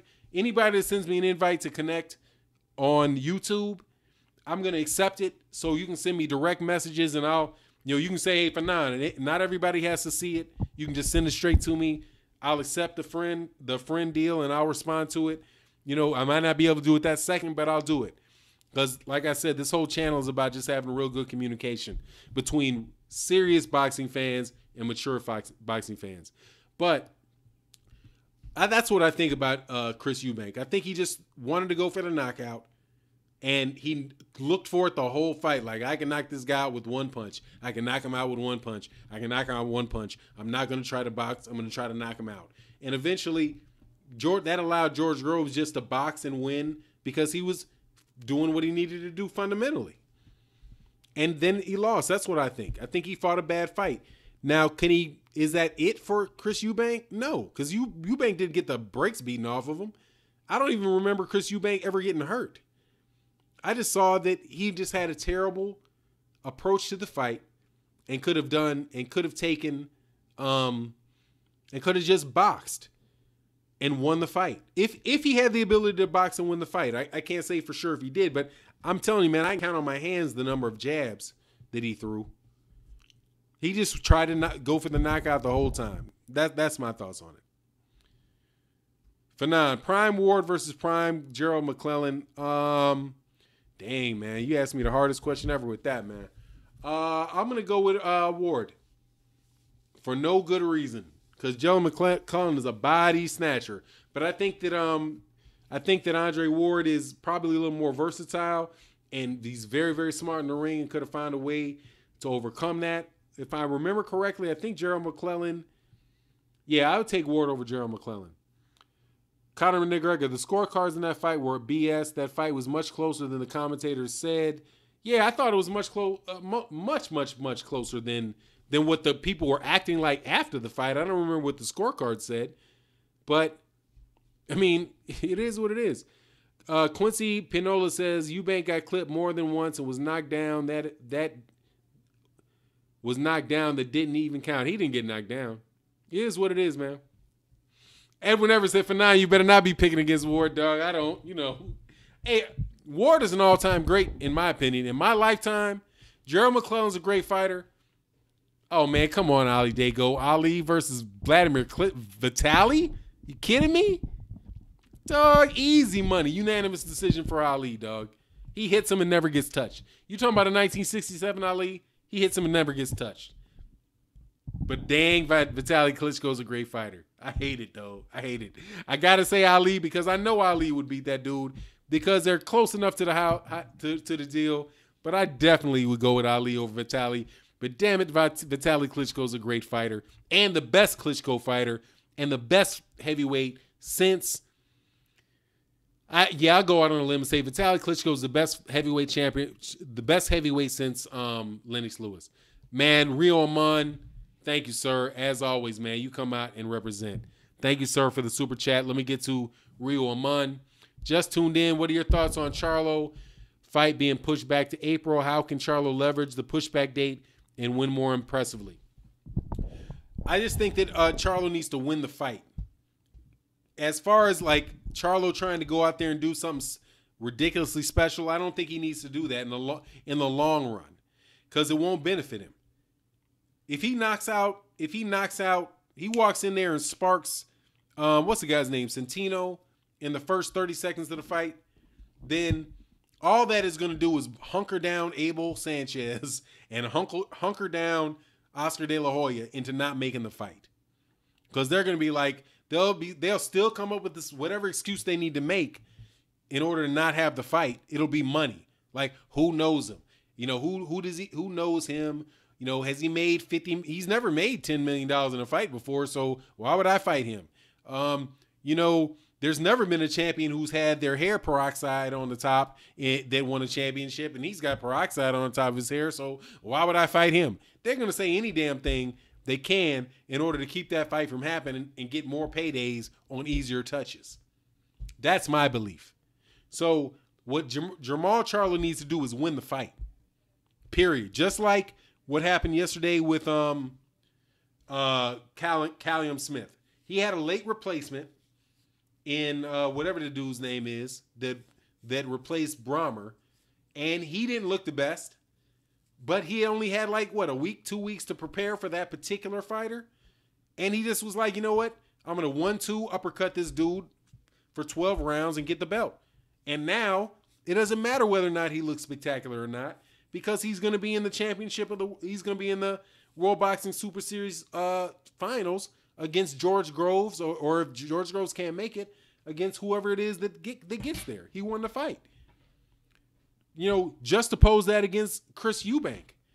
Chris Eubank was trying to look spectacular against George Groves, and he ain't there. So Charlo knocking this cat out, Centino, if it can happen, cool. It'll help. You knock him out, you won. But knocking him out in one round, all that's gonna do is say, gonna turn around. The cats that ain't gonna want him to fight are gonna turn around and say, hey, the guy was a bum, And who cares? He's not worth fighting because who did he fight? The guy's a bum. That's the go-to move. No matter who you knock out, the guy's a bum. Deontay Wilder can knock out Victor Ortiz. I guarantee you, if that happened, the day after Victor Ortiz gets knocked out, Victor Ortiz becomes a bum. Because that's going to fit the narrative for the people that don't want to see the fight, that are worried about Deontay Wilder beating their guy. Same thing goes for Canelo. Same thing goes for Gennady Golovkin. So the best thing that Jermall Charlo can do is win, period. However he wins, he wins. He knocked out Heelan. It didn't matter, right? How many spectacular knockouts has Jermall Charlo had to date? Several. But did it help him get a fight? No. Did it get Abel Sanchez to change his tune and immediately start saying, whoa, you know what? Did you see how Jermall Charlo knocked out Centino? Now I'm ready for that fight because he is now proven to me that he is worthy of fighting Gennady Golovkin. I don't have any problems with that happening. As a matter of fact, I'm telling Gennady Golovkin we need to do that next. Forget a trilogy with Canelo Alvarez. We need to do it next. That ain't going to happen. That ain't going to happen at all. So win the fight, man. Just win the fight. Be fundamentally sound. Win the boxing match. That is what got Floyd Mayweather Jr. to where Floyd is, right? Being fundamentally sound and winning the fight. How many fights did people in the fight with Floyd Mayweather Jr. and say it was boring? A bunch. But he still had the belt. He still won. He's still in position where the next guy has to fight him. That's what I advise for Jermall Charlo. Don't get caught up into the hype of trying to be, prove to this guy that you're some superstar. They already know. They got matchmakers. They know. Everything that you think you are, they already know, dog. They already know. They knew probably 4 or 5 fights beforehand before you had the spectacular knockout. They got professional boxing experts that work for them, that watch every one of your fights, and they're called matchmakers, that say, that guy is trouble, keep away. Because their job, the matchmakers, is to set up fights where their fighter can win. That's why Canelo Alvarez all of a sudden got religion and was ready to fight Triple G. Because his matchmakers told him it was good to go. Because Golden Boy, I don't know who the name of their matchmaker is, said it's good to go. You saw what happened with Jermall Charlo. With Daniel Jacobs. He looked suspect against Daniel Jacobs. So, hey man, that's easy money. He's getting old. He's getting slow. This is the time to go. You saw how he looked sloppy against Kell Brook. Hey, it's time to go. And that's how Canelo took the fight with Gennady Golovkin. It wasn't because Gennady Golovkin was knocking everybody out. It was because Gennady Golovkin looked suspect. You know what I mean? And you'll hear that every once in a while where people talk about in fights like, man, is it a good thing that this cat looks suspect? Because now he might actually get the fight. Because if he looked like a superstar, he'd never get it. So that's my take. I'm sorry. Hey, but for the Super Chat, Rio Man, and for you, my man, who always supports the channel, we will dedicate a 10-minute answer to you, sir. Because you my man, Rio. Hope that answers your question. Gary Benson, Kovalev doesn't deserve a third fight, maybe. Oh, this is some conversation going on. I'm going to look for the Fanons. If you guys don't have Fanon, just for the next couple of minutes, I don't want to read comments that aren't really meant to be out there or in the middle of a conversation, so definitely put Fanon. Ty Legacy says Fanon. Eubanks chose power over technique. Eubank was put in with guys that make him look good at a distance. At a distance, he looks good, mid-range. Groves navigated that. Move up competition. Blanks get filled in. Yeah, I agree with that. Justin Valdespino says, Fanon, how can Abel say Charlo has to prove himself at 160 when they fought Rosado coming off 154 at WTF? I already told you that's Abel Sanchez's job is to get paid. I'm telling you, man, look at these cats what their job is, man. It ain't. People do what their job is. And Abel Sanchez's job is not to tell you what the truth is. Abel Sanchez's job is to sell Gennady Golovkin because Gennady Golovkin can barely speak English and he can't sell himself. So Abel Sanchez is going to make whatever excuse Abel Sanchez needs to make. And that's his job. He's supposed to do it. I mean, as a lawyer, I'm telling you, man, people don't understand this. When you're an advocate for somebody, your job is to advocate. Abel Sanchez is not just a trainer for Gennady Golovkin. He's an advocate for him. And his job is to advocate for him, is to get what he wants, what's in the best interest of Gennady Golovkin. And he's going to do that.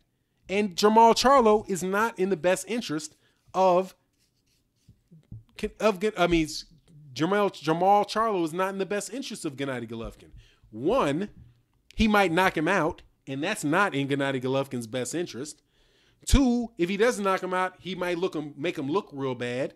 That's not in Gennady Golovkin's interest. And it damn sure isn't in Abel Sanchez's interest. So whenever you listen to Abel Sanchez talk, just say he's an advocate for Gennady Golovkin, and he's doing his job. If you get Abel Sanchez behind closed doors, or you get with Abel Sanchez and the matchmaker for Loeffler, whatever the name of that institution is, they know who Charlo is. They're not silly. We're sitting here on YouTube in a conversation in the middle of a Sunday afternoon talking about Jamal Charlo and Gennady Golovkin. They've got Showtime. You know what I'm saying? They got Showtime. They've seen that fight. They know that dude's serious business. But it's not in their interest to fight him. And you can listen to what and shout out to Dante's Boxing Nation in the interview he did with Abel Sanchez, where Abel Sanchez is out there stuttering and spitting in the mic, trying to make up stories about why it's okay for Gennady Golovkin to fight Kell Brook, who never has ever had a fight at middleweight, versus fighting Jamal Charlo, who's going to be the WBC mandatory. Right? The argument, and I tell you, go look at it. Go listen to it. It's a great interview by Dante's Boxing Nation. And Dante balls him up, man. Honestly, I was really impressed by Dante. He didn't let it go. You know, he didn't worry about whether or not he's going to get another interview. He was polite, but he boxed him up real easy. Because we know Jamal Charlo's a danger to Gennady Golovkin. Just like people that talk about, and I don't want to go back on this, but the same people that talk about Deontay Wilder and Anthony Joshua. You know that dude's dangerous. You know he is. Just fess it up and want to see the fight. If you don't want to see the fight, go to his workout, man, and watch him during sparring sessions. He'll never lose. Oh, God's Boxing Corner. What's good, God's Boxing Corner? I'm sick that Charlo ain't fighting. He will fight. It's got moved back to April. It got moved back to April, so it's not guaranteed that he's not going to fight. They rescheduled that, so it'll happen. They're not going to pass up that payday. Where's Santino going to get that payday from? Damo Heezy. Afanon, would it be better if Spence and Crawford both kind of struggle in fights to get other welterweights to fall in the trap? I don't know, man. I think they should just do what they need to do, period. I think they just need to do what they do and let the chips fall where they may. Fight the best competition that's available. Don't get fancy with it. You know, you definitely don't want to act like you taking a chance. Just win and keep going. If you win and keep going and you keep overtime, do what you're supposed to do. It's like I tell my kids, like, look, as long as what you do is the best you can, if you do the best you can do every day and you're focused and doing the best that you can do, what's going to happen is going to happen and you can live with it. If you fail, you can live with it. If you succeed, all the better. But you've done what you're supposed to do every day. It's when you start trying to get outside of yourself and when you start trying to do, more than you can do or do less than you're supposed to do, that things happen. It's just gonna happen if it's meant to be. There's been thousands and thousands and thousands of boxers, and there's only been one Muhammad Ali. There's only been one Floyd Mayweather.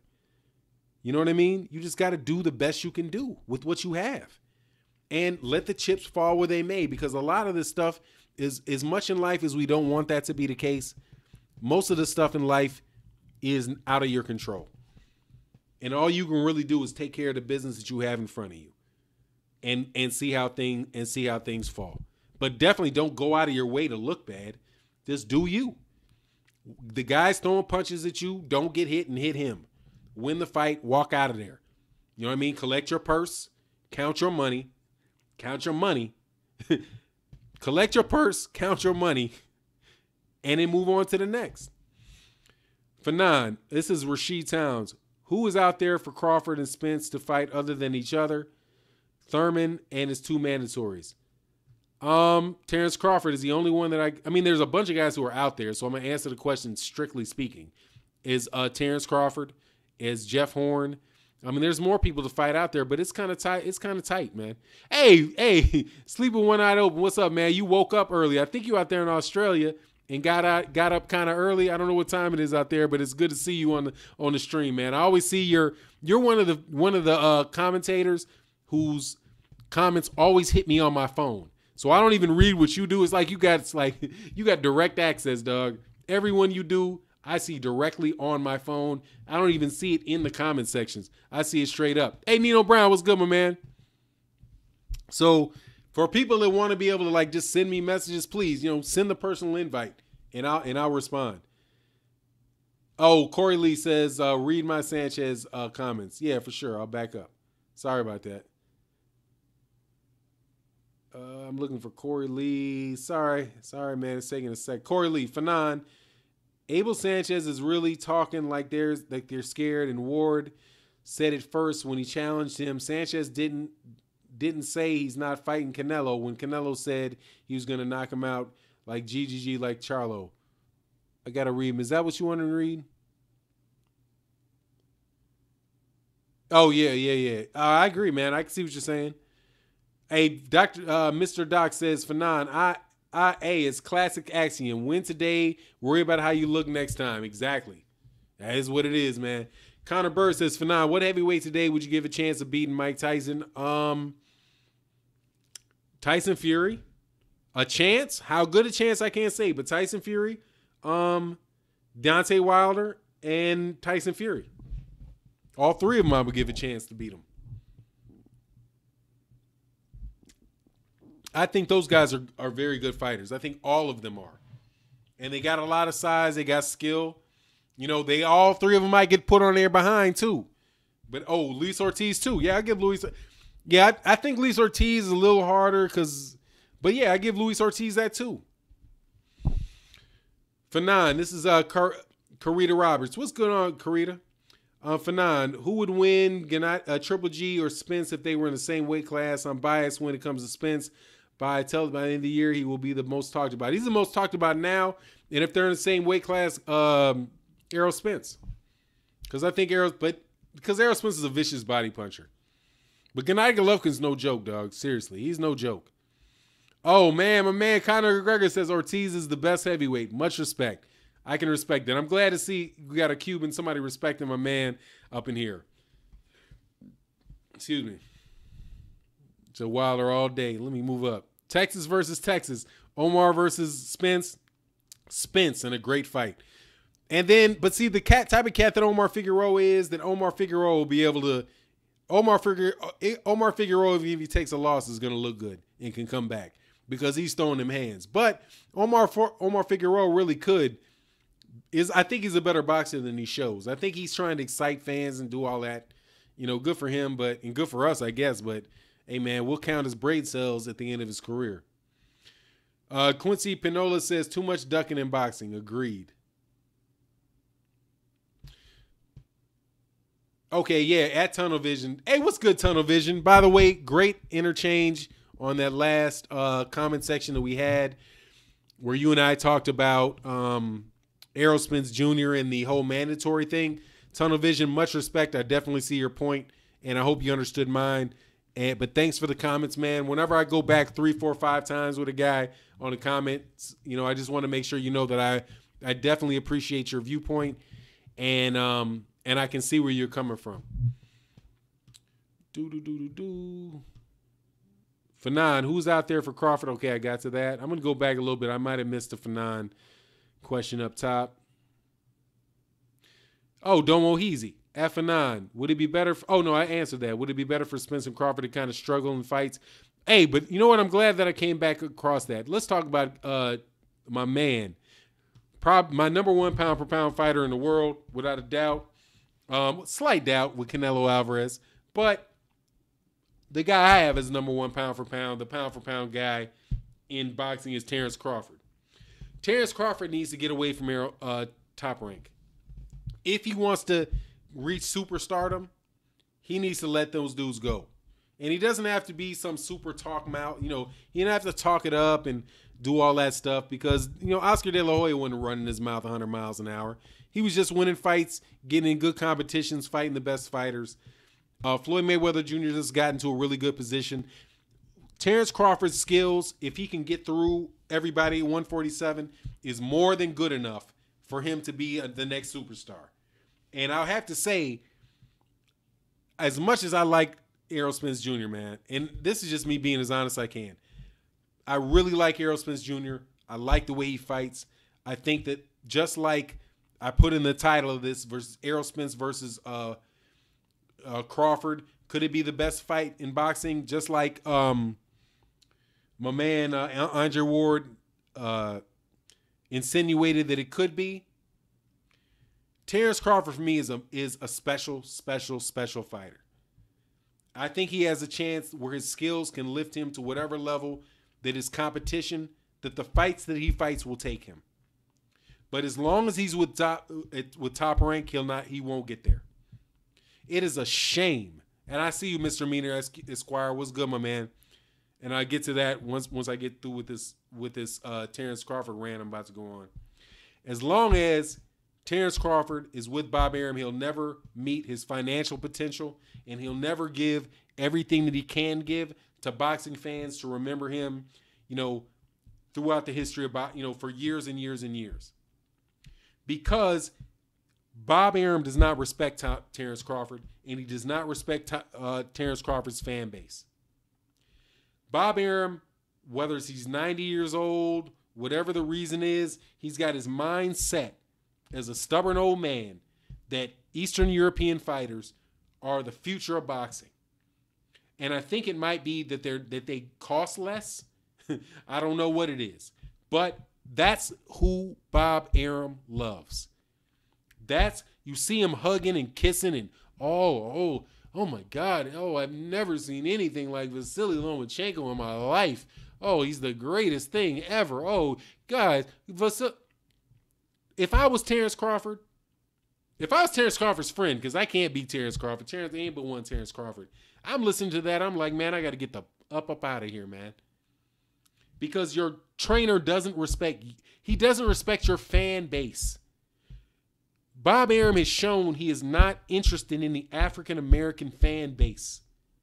Leave him, because the only people that are going to really support you are you. I don't like to get into like what do they say, the tribal nature of boxing, where Irish fans are going to support Irish fighters. Polish fans are going to support Polish fighters.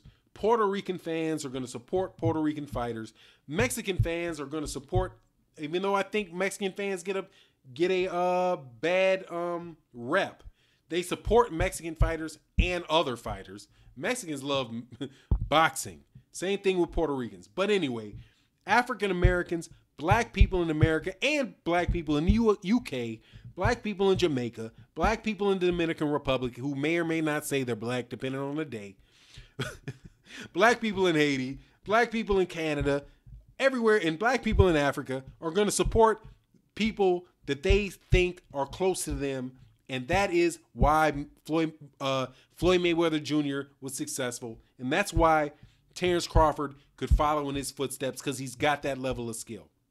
But as long as he's with a promoter that does not respect that fan base, he will never get there, because he will never market them to his fan base.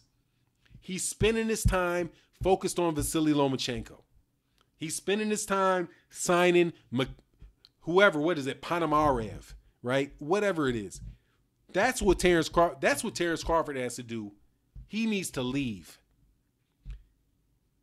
Oscar De La Hoya was left, blew up. He blew up he was already kind of there with Top Rank, even though you will recall that Oscar De La Hoya did say that he had earned like $2 million or something like that, and he looked in his bank account and there was $25,000 in it.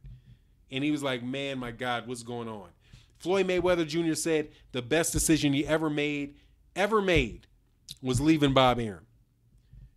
Terence Crawford needs to leave Bob Arum.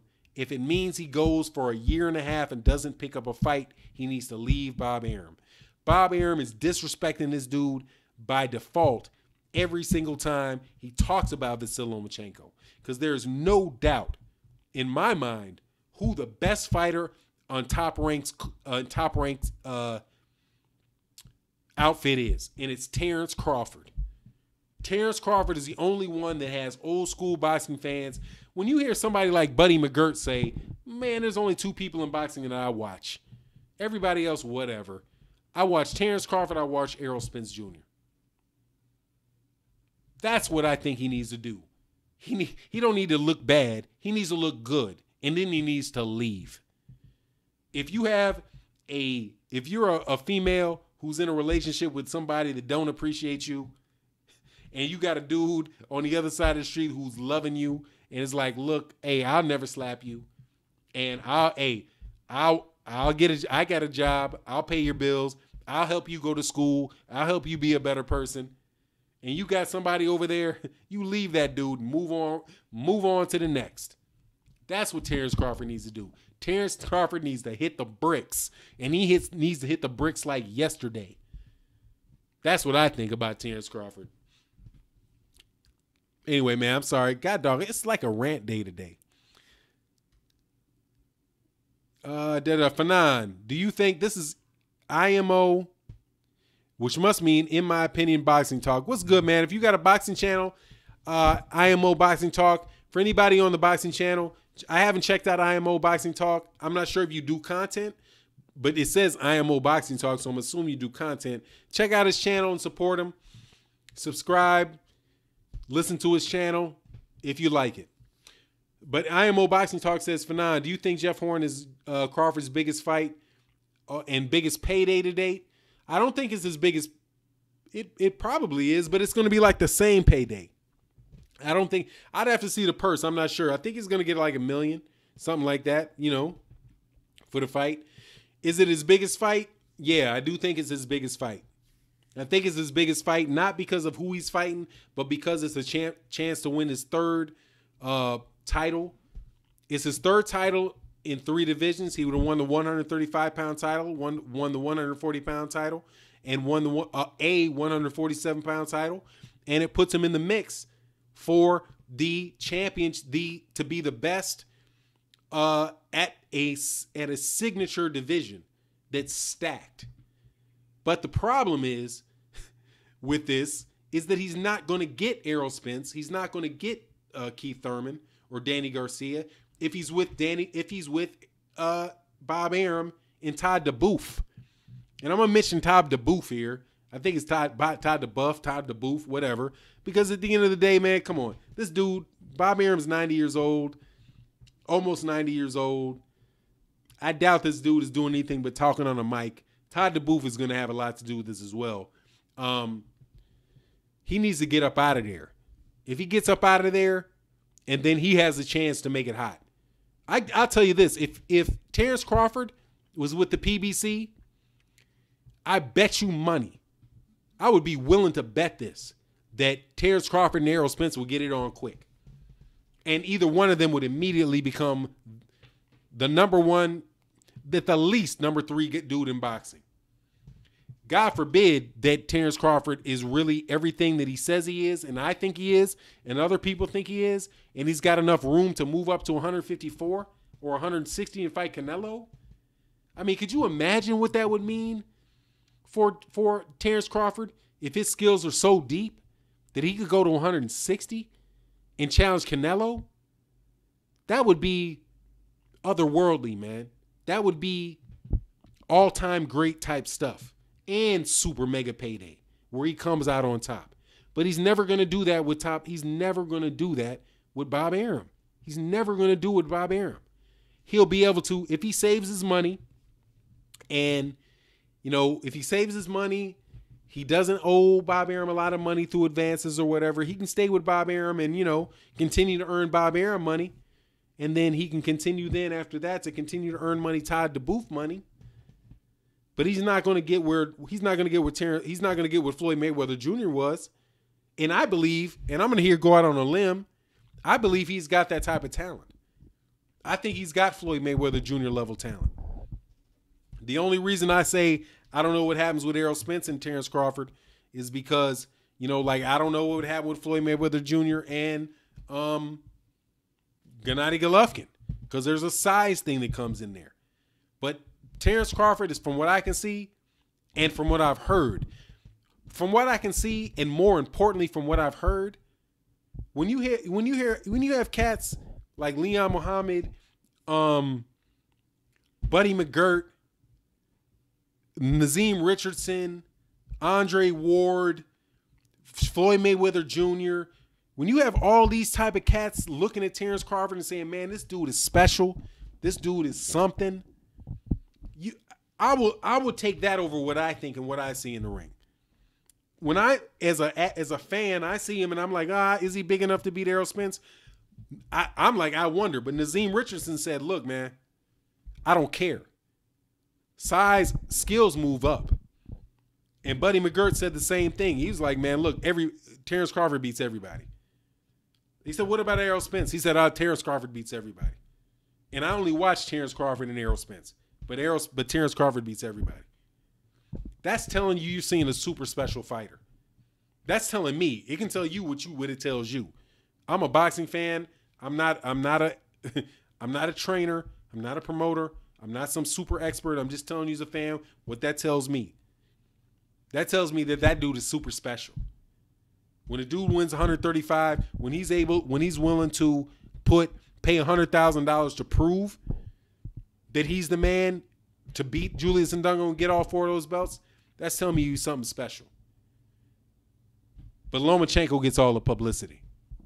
But Lomachenko is Boxing Writers of America Award Fighter of the Year.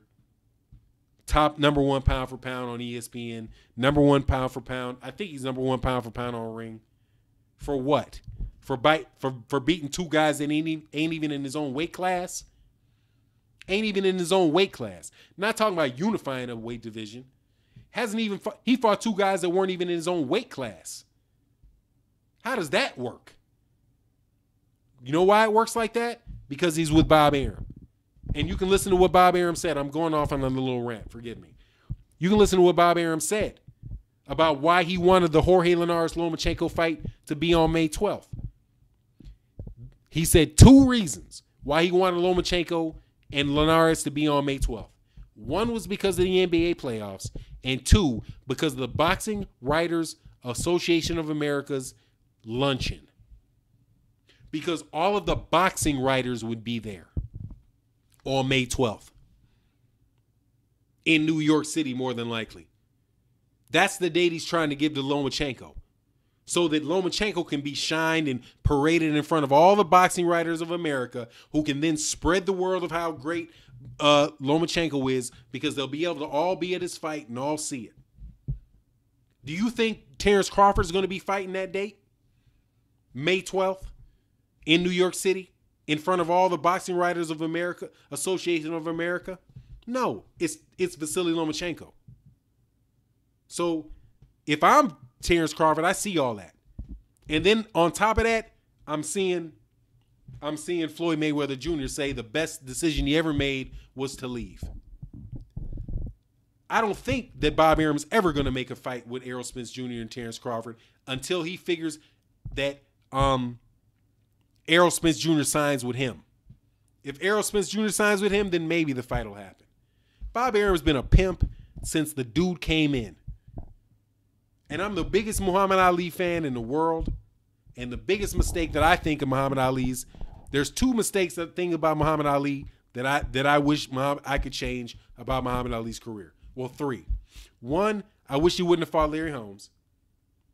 2, I wish he would have never called Joe Frazier a gorilla. And 3, I wish he would have never let that fucking weasel, Bob Arum, ever get a piece of Top Rank Boxing. Because Top Rank Boxing is Muhammad Ali's organization. Elijah Muhammad's son was the front man on it, and they needed a lawyer or somebody who knew how to do paperwork in there with them, and they hired Bob Arum. And where is Muhammad? I think it might have been Wallace Muhammad, or if it's not Herbert Muhammad. Where are they? Where's Ali? And where's Bob Arum? That was one of the worst mistakes that Muhammad Ali ever made, was letting that roach have a shot to begin with.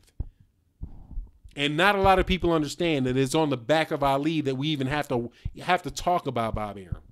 Because Bob Arum's connection to boxing was Muhammad Ali. And how does he repay Muhammad Ali? By comparing some dude with 11 fights, fighting two dudes who ain't even in his weight class in a year, to him, the guy that gave Bob Arum a source of income. I can't stand it, dude, and I really wish that Terence Crawford would leave. Not just for Terence Crawford's own personal benefit, but just to see what goes around comes around. It's a shame what Top Rank has become from what it was when it started. Anyway, man, I'm sorry. Whoo, I said I was on a rant today, dog. I'm on a rant today. Saul Gutierrez says, maybe Ali sold out for the money. Muhammad Ali ain't sold out for the money. Muhammad Ali was the money. Muhammad Ali believed what he said. If Muhammad Ali would have sold out for the money, you know what Muhammad Ali would have been? Muhammad Ali would have been Muhammad Ali would have been O.J. Simpson. Muhammad Ali didn't have, if Muhammad Ali wanted to keep his name as Cassius Clay, he would have, and never have joined Malcolm X. He could have done it. In the way that the young dudes say, no homo, right? Muhammad Ali is pretty as a girl, man. That dude, there was prostitutes that Don King tried to hire for him, and they were like, I would have slept with him regardless. The dude is handsome. He's extremely talented. He was an U.S. Olympic gold medalist. He was everything that Oscar De La Hoya was times 50. And he threw it all away to begin with, to sign with to change his name to Muhammad Ali and go with the Nation of Islam. That was career suicide. He didn't have to do that. He never had to speak up for black people. He didn't have to say, talk about people like the way he talked about it. He didn't have to do that. He didn't have to do any of that. He could have made $100 million, $50. People don't understand. The dude was so gifted. So gifted, he didn't have to do any of that. But he did it. He did it. He never sold out. And that's why even like when the people talk, he got muted. He got muted. He paid for that with his ability to speak, with his ability to move. I'm telling you, man, I don't like Muhammad Ali just because of what he did in the ring. I like what Muhammad Ali did because he shows an example of struggle, and he did not sell people out. And no, he shouldn't have sold out, because at the end of the day, you know how much money he left to his family? He left $80 million to his family, $12 million to his wife, and $6 million in cash to every one of his siblings. And he left a name that will carry on for all of my life and all of your life and all of your kids' life. He became that dude is more famous than the Pope because of what he did. No, he should never. Top Rank sold him out. Top Rank sold him out. And if you want to doubt it, why is there Don King? Not a lot of people get that either. Why is there Don King? Why would Don King choose to sign and take a fight why would Muhammad Ali choose to fight with Don King in Africa? Where did he go? Where was that fight? It was in Zaire, the Congo, the Democratic Republic of the Congo, where the Belgian king cutting people's hands and feet off for rubber. King Louis Leopold, one of the most ridiculous criminals in the history of mankind. The Democratic Republic of the Congo, which was Zaire at the time. He took a fight there. That's why I'm not trying to hear Anthony Joshua into these. That's why I love Ali. I mean, you can't get, hey, that's me. I go on that shit forever. If you listen to what my man Richard Comey talked about that, the guy that Robert Easter beat for the IBF World Championship at lightweight, and they asked him. Somebody asked, "Who's the most famous fighter in Africa?" And he was like, "Oh, Floyd Mayweather Jr." And he said, "All time?" He's like, "Oh no. It's Muhammad Ali. It's Muhammad Ali. Muhammad Ali is the most famous athlete in Africa." Look, I can tell you about the growth of the population in Africa, in Nigeria, and I'm not going to get into the academic side of it, but Muhammad Ali is influential as you can get. And Bob Arum is the reason Bob Arum is probably worth $100 million is because he was eating bread off the table of that dude. Hey, Sean the Icon says, take a sip for 9. My bad, man. I went off. I told you this is a rant one for me today, man. I'm having fun. Conor Gregor said Muhammad Ali. All right. Yeah, I went on there, man. Mr. Doc, Fanon, Muhammad Ali gave people from all lives of I lost that shit. Damn. Where's Mr. Docs? Muhammad Ali gave people from all walks of life to refuse the draft for Vietnam. Dude changed stuff in a lot of ways, man. It's a beautiful dude. Absolutely beautiful dude. Hey, oh, by the way, super chat from Seth. If you get hey, dude, this must be a good chat, dude. I got a $2 super chat from one of the best channels on YouTube, 78 Sports TV. I got 100 people. We got 100 people in here right now. If you've not checked out 78 Sports TV, that is the channel, my man. That is the channel, 78 Sports TV and the LDBC. If you see Pound LDBC, subscribe to those brothers, man. They're talking about real good stuff, and they keep it, as my man Black Fight Fan TV says, and I have never said in real life, they keep it trill. That's my guy, 78. What's good, my man? IMO Boxing Talk says, you watched the Ronyev Estrada fight. How'd you like that one? It was all good. It was a good fight. I thought, man, that just shows you straight up. Oh, Sal Gutierrez, thank you very much, man. Let me tell you, man. I think that showed to me. I like Ronyev. I like Estrada, but HBO Boxing's dang near done. All I could think during half of that fight was, I am watching guys that are barely tall enough to get their head over the fourth rope on the round of the boxing ring. I had to do research on 3 of them, and what has happened to HBO Boxing? It's just, it was good fights. Like Nivetes, I think, was the guy that won the night, but HBO is just really falling into a hole, man. They fell into a hole. Their boxing is just, honestly, it should be on YouTube. That fight card last night should have been on YouTube. I should have been able to see it like on wherever Hennessy Boxing or World Boxing Super Series is. That's where I should have saw that card. It was so trash. Not trash.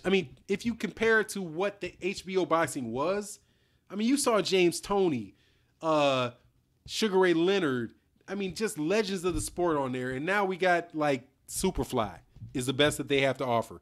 And then I looked at their card. There's not another good fight on Showtime until Gennady Golovkin versus Canelo Alvarez in May. It's February. May is the 5th month of the year. That's half the year's over. And the best they have to offer on HBO Sports doesn't happen until May. That's trash, dog. It's just trash. Yeah, like South London. South London was good. South London 2-1 says HBO Boxing is dead. It's just terrible, man. Excuse me. Hey, thank you for the super chats. Edwin Edwards, Rio, Amon, And I think there might be one above that. Yeah. Hey, Lewis Hinton. I hope I said what's up for that super chat. Thank you very much. Definitely goes to a good charity, a good cause. Thank you, Edwin Edwards. As always, man, Real Mun always showing up in 78 Sports TV, man. For real. That one of the best, dog. In my opinion, honestly, as far as like, what do you call it? All around, pound for pound, 78 Sports TV is probably pound for pound the best. Is, in my man, the pound for pound the best boxing channel on YouTube. Because he calls sports. He'll call the fights. He'll call some other type of issues when something happens outside of that. He'll talk about social issues, like he don't give a shit about somebody snatching his channel. I mean, I was on this dude's channel, and I'm like, can I cuss? He's like, man, let it go here. And I've listened to him. The dude is a talent, man. He's a talent on YouTube. Pound for pound, the best channel on YouTube.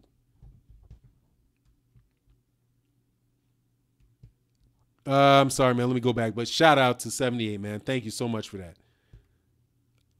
HUL Boxing is dead. But can't. All right, I'm looking for a Fanon. I'm seeing cats. We got good conversations here, man. Oh, Connor Boyd says, please read my question. All right, Connor, I'll move back. Hey, Connor, you put the question again, and it makes it a lot easier. But I will roll back. I see a Kanan at Trap Media. I don't see an at Fanon. I'm going back. I don't see it. Oh, Connor Boyd, at Fanon. Not boxing related, but what would be your number one advice for someone who is about to enter the 20s, who doesn't know what wants to do with a career? Oh man, this is easy money. The first is decide where you want to live. This is going to sound a little funny. Decide where you want to live. Do you want to be, if you're in the United States, do you want to be East Coast? Do you want to be West Coast? Where do you want to be? Because a lot of times people are like, I want to live in the sun. That's where your life is going to be most happy, where you want to live. Then you try to decide what you want to accomplish, but what do you want to accomplish generally speaking? Oh, Cali Enigma, let me take a break. Hey, thank you, man. We got a $5 super chat from, I'm sorry, man, the money is all good. I usually don't name out the money. That was a mistake because every super chat is cool. $1, $2, $50. Bob Arum is attempting to create a white boxing star at the expense of Crawford. Absolutely, dog. He is doing it at the expense of Crawford because he's let Crawford, carry the baggage for him and take the tough fights. Right? You know what I mean? And take the tough fights, and he's using the money, whatever money he has generated from the fights from him, and investing it in Lomachenko where he's got to be taking a loss. I agree 100%, man. 100%. 100%. I can't agree more with that. Damn, what is it? Connor Boyd. I'm sorry I got off that. Look, I'll start my answer over. Connor Boyd, first thing, man, just try to think where you want to be in your life at the end and work backwards. Plans are very good. You have a long-term plan, which is like, a 5-year plan, and then you've got a 6-year plan, and then you got a year-long plan. Whatever it is, and that should be divided into where you want to live, what type of things you want to, what type of living you want to live, like how much money you want to make, and where you want to do as far as having a family. But then after you lay that plan out, every day of your life, everything that you say, everything that you think, and everything that you do should be constructive and will either help you accomplish that plan, or it will lead you away from that plan. It's either constructive towards that plan or non-constructive towards that plan. And in the worst case scenario, it's destructive towards that plan. And if you work every day making sure that everything you think, you speak, and everything you do, speak, and think, you consider it in relationship to that plan, eventually you're going to get there. You can't set a 6-year plan, 10-year plan, and not live moment to moment, decision by decision. That's what I would think.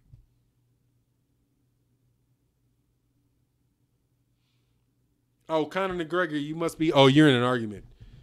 So do you get my point, man? Let me know if you get my point. But really, like, that's Neely Fuller Jr.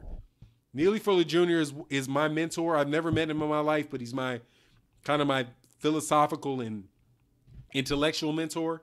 And I got degrees out the wazoo, dude.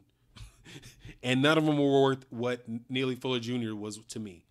You make your decisions minute by minute, decision by decision. If the smallest increment of your life is a decision. What are you going to do now? What are you going to say now? What are you thinking now?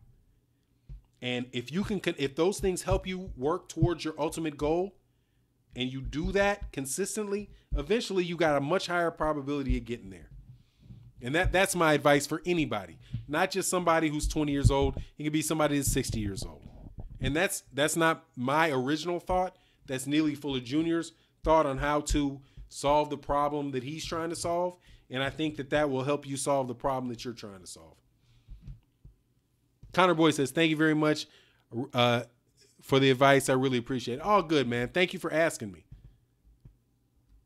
Oh, Soul Food says Ali was way bigger than boxing. Yeah, absolutely, man. Dude was, I don't even want to get on there. I'm going to look for another Fanon. Fanon, this is Mr. Doc. Hey, Mr. Doc, I got a question to Mr. Doc. Hey, man, do you have a connection to Boxing Librarian? Tell him get his ass back on YouTube. Have his feelings hurt about that was such a great, I loved his content, man. I loved his content. For real boxing fans, it really was not real, everybody's a real boxing fan, but people that love the history of boxing and was looking for really great resources to kind of summarize things and think about things in that type of way, man, he was really great. I hate that he left over that tizzy. And I think I caused him to leave in that tizzy, so I feel a little guilty of it. But Mr. Fanon said, the only thing I'd add to your advice is ponder and formulate that many potential contingencies as possible in case random-ish happens. Yeah, I agree with that, Mr. Doc. Yeah, you can contemplate it for sure. Junior the Truth. Now, look, man, I didn't realize this Junior the Truth because I was slow. Shout out to Junior the Truth. Check out his channel, subscribe, and Mob City Podcast on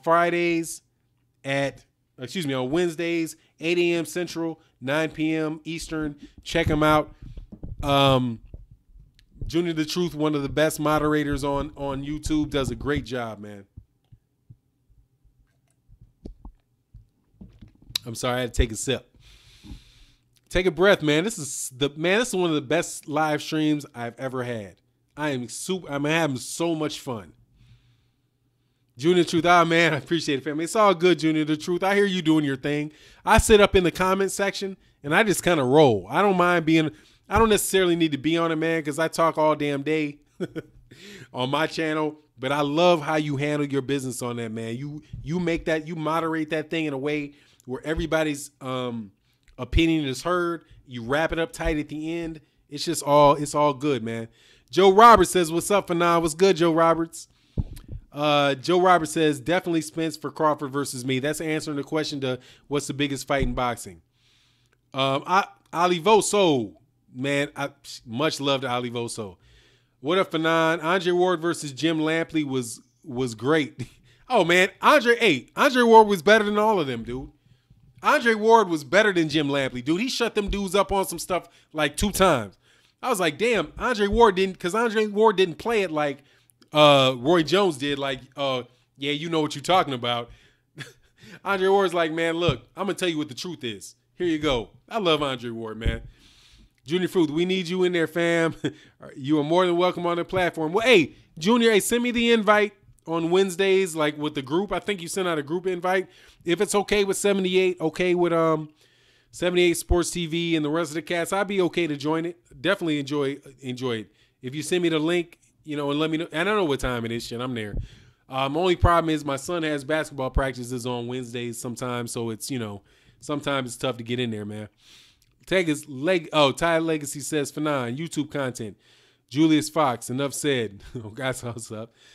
Rashid Towns, let's go, Rashid. Fanon, will you link up? I think you mean link up with other channels and do a group chat. Example, Boxing Clinic and a Counterpunch. Yeah, for sure. I'd like to get on their channel, and I'll tell you why I don't do I don't do Google. And Google is the one that's most efficient for the group chats. I do the one that's off of Xstream, Stream, whatever it is, so I can actually see and monitor my comments. Because I didn't, before Ty Legacy and 1-2 and Trey X and Sal Gutierrez did the administration, that's just how I'm used to doing it. But yeah, man, I would actually do it. Clifton Bronston, that's my man. The Unified Independent Compensatory Code Concept System. A true classic for nine. Oh, man, it's the best. I live by it. I try to live by it. I try to live by it.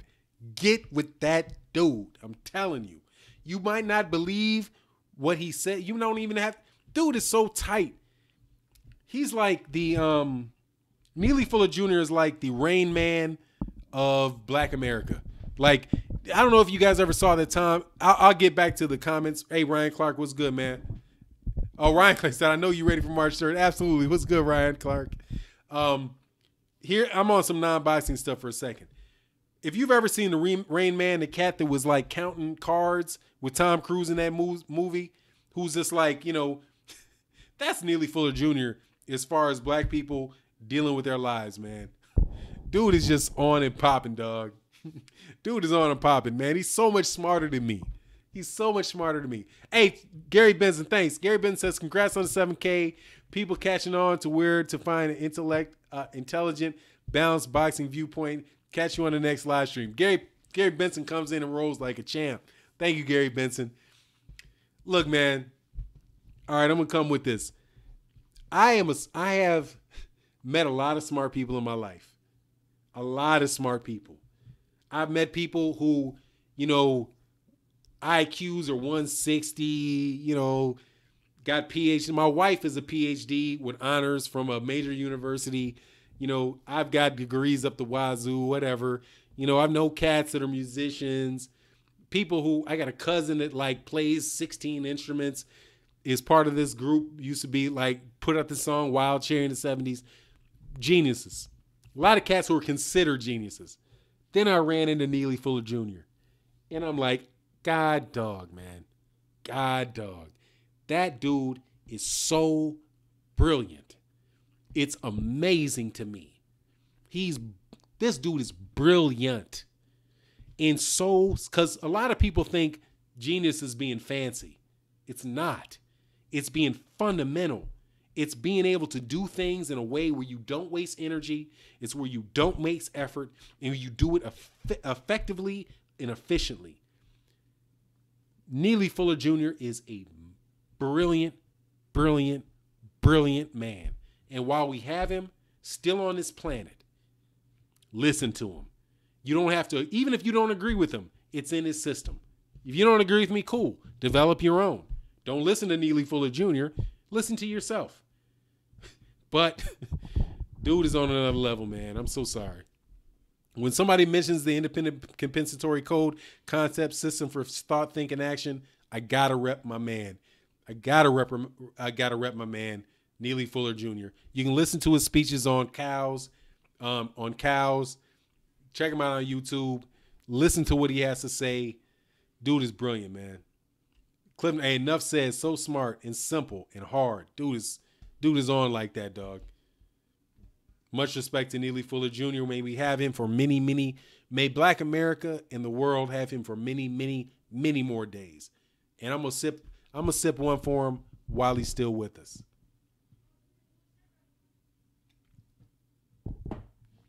That's what I think of Neely Fuller Jr. All right. Anyway, back to the boxing. Khalida Roberts says, for 9, Roy Jones was good. It was a coon. It was the CON George Foreman. Just think, I used to be in love with him until I found him out. I wish Muhammad Ali took that last punch. Huh? For 9, Roy Jones Jr. was good. It was the Foreman. Just think, I used to be in love with him until I found him out. You talking about George Foreman? Oh, you talking about you wish that Ali would have hit him on the way down. Okay, I get what you mean, Karita. Yeah, because he could have clocked him on the way down. Yeah, George Foreman is, he is what he is, but he's always been that way. He stood in the, you had these cats standing up there with the fists and the gloves in 1968, and George Foreman went out of his way to wave a flag. I mean, I don't have any beef with waving a flag. I'm an American, you know, because I have a different view about what this country is, you know, for me. It's where I'm from. It's where my family's from. It's where I always want to live, and I love it. I do. I love it, and I want it to be safe. I want the people in it to be safe. You know, it is what it is. Checkered past, checkered present, checkered future. But I'm an American, and I love it. However, George Foreman spitting in the face of Tommy, God, I forget what Tommy's last name is, and the cast that stood up there, that showed you what he was about then, dude. That, my friend, is somebody that was selling out. But he's a great boxer, no doubt. Mr. Doc, sadly, LaBrain lost his mind and blocked me literally out of nowhere with zero communication, and he started claiming I'm a radical KU hitter. Yeah, dude went out there, dog. He went out there way deep. Oh, man, this has been such a great live stream. And thank you, Gary Benson. I got to thank the super chats because this is going to the kids. I got 78 Sports TV listening. I hope you still listen to 78. Lewis Hinton, Edward Evans, Rio Amon, 78 Sports TV, damn it. The Cali Enigma and Gary Benson, man. This has been so much fun. Let me know if you guys have any more questions and stuff. I don't want to carry this too much longer if, you know, people aren't asking me stuff. Oh, Corey Bird says, Fanon, my ultimate life goal is to have a successful career that I enjoy and earn enough money to own my own house and to be a good provider if I have a family. Hey, that's cool. That's a lot. Those are goals. Those are goals. But that'll work, man. I mean, you'll be able to do it, man. Make it work, man. It's all love. I wish you the best. Make good decisions. What you do in the next 10 minutes, decide whether that's constructive or non-constructive. And a perfect example, if those are all your goals, but you go out inside the street, you're going to slap somebody in the mouth and risk yourself going into jail, that's not in the line of causation between what you're doing now and where you want to be. That's what Neely Fuller Jr. still says. Make sure that the decisions that you make lead to where you want to go. Because I'm going to tell you, in college isn't it necessarily. I mean, and fuck it, I'll just go over with this for a second. Look, college isn't going to get you there in and of itself. You know, being a medical doctor is not going to get you there in and of itself. Making good decisions has the best chance to get you there. And sometimes maybe the best decision isn't for you to go to college. It might not be for you to take the job that offers you the most money right that second, right that time. It might be something else.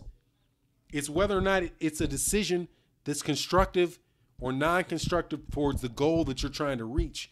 And if you think that, for example, LeBron James had to think at a certain point in time when he's a senior in high school, what's the best for me? Should I go to college or should I go professional? Well, these guys are offering me $3 million to go professional, and I think that I can take that money, and even if I go through my first year and I'm never successful again, I have $3 million. Or should I go $100,000 in debt by going to college? In that scenario, the best decision that LeBron James could have made was not to go to college because it worked towards his goal. For most people, it would be getting a profession that will allow you to have a reliable income, right? So you just have to make decisions day to day, moment to moment that are constructive and lead you towards your ultimate goal. And that's my take on it. IMO Fanon, in 3 to 4 years, do you think Shakur Stevens will be better than Spence? He's nice in the ring. Nope. As people know, Trax will tell you, I'm not a believer in Shakur Stevenson. I'm not a believer in Shakur Stevenson, man. You're not going to get me. But I hope him the best, and I hope that I'm wrong for him. I think he'll step up in class, and Devin Haney will beat the brakes off of him. But I could be wrong. You know what I'm saying? I could be wrong because it's just my opinion. Sean the Icon, Fanon, who's your top 5 fighters you ever saw And who's a close sixth? Okay, top 5 fighters that I've ever seen. Muhammad Ali, that I've ever seen. Okay, I can't put Muhammad Ali because Muhammad Ali, when I saw him, was in the 70s, and he was a little bit down. So taking Muhammad Ali out of the equation, the number 1 best fighter I've ever seen was Roy Jones Jr. The number 2 best fighter I've ever seen was Floyd Mayweather Jr. 3rd best fighter that I've ever seen was James Toney. 4th best fighter I've ever seen was Pernell Whitaker. 5th best fighter I've ever seen, Andre Ward. 6th best fighter I've ever seen, Deontay Wilder. Shock you with that. On that 6th. I ain't never seen motherfuckers sparking. Yeah, you can move up. Conor McGregor, you can move him up. But I ain't never seen people sparking people like Deontay Wilder. We'll see March 3rd.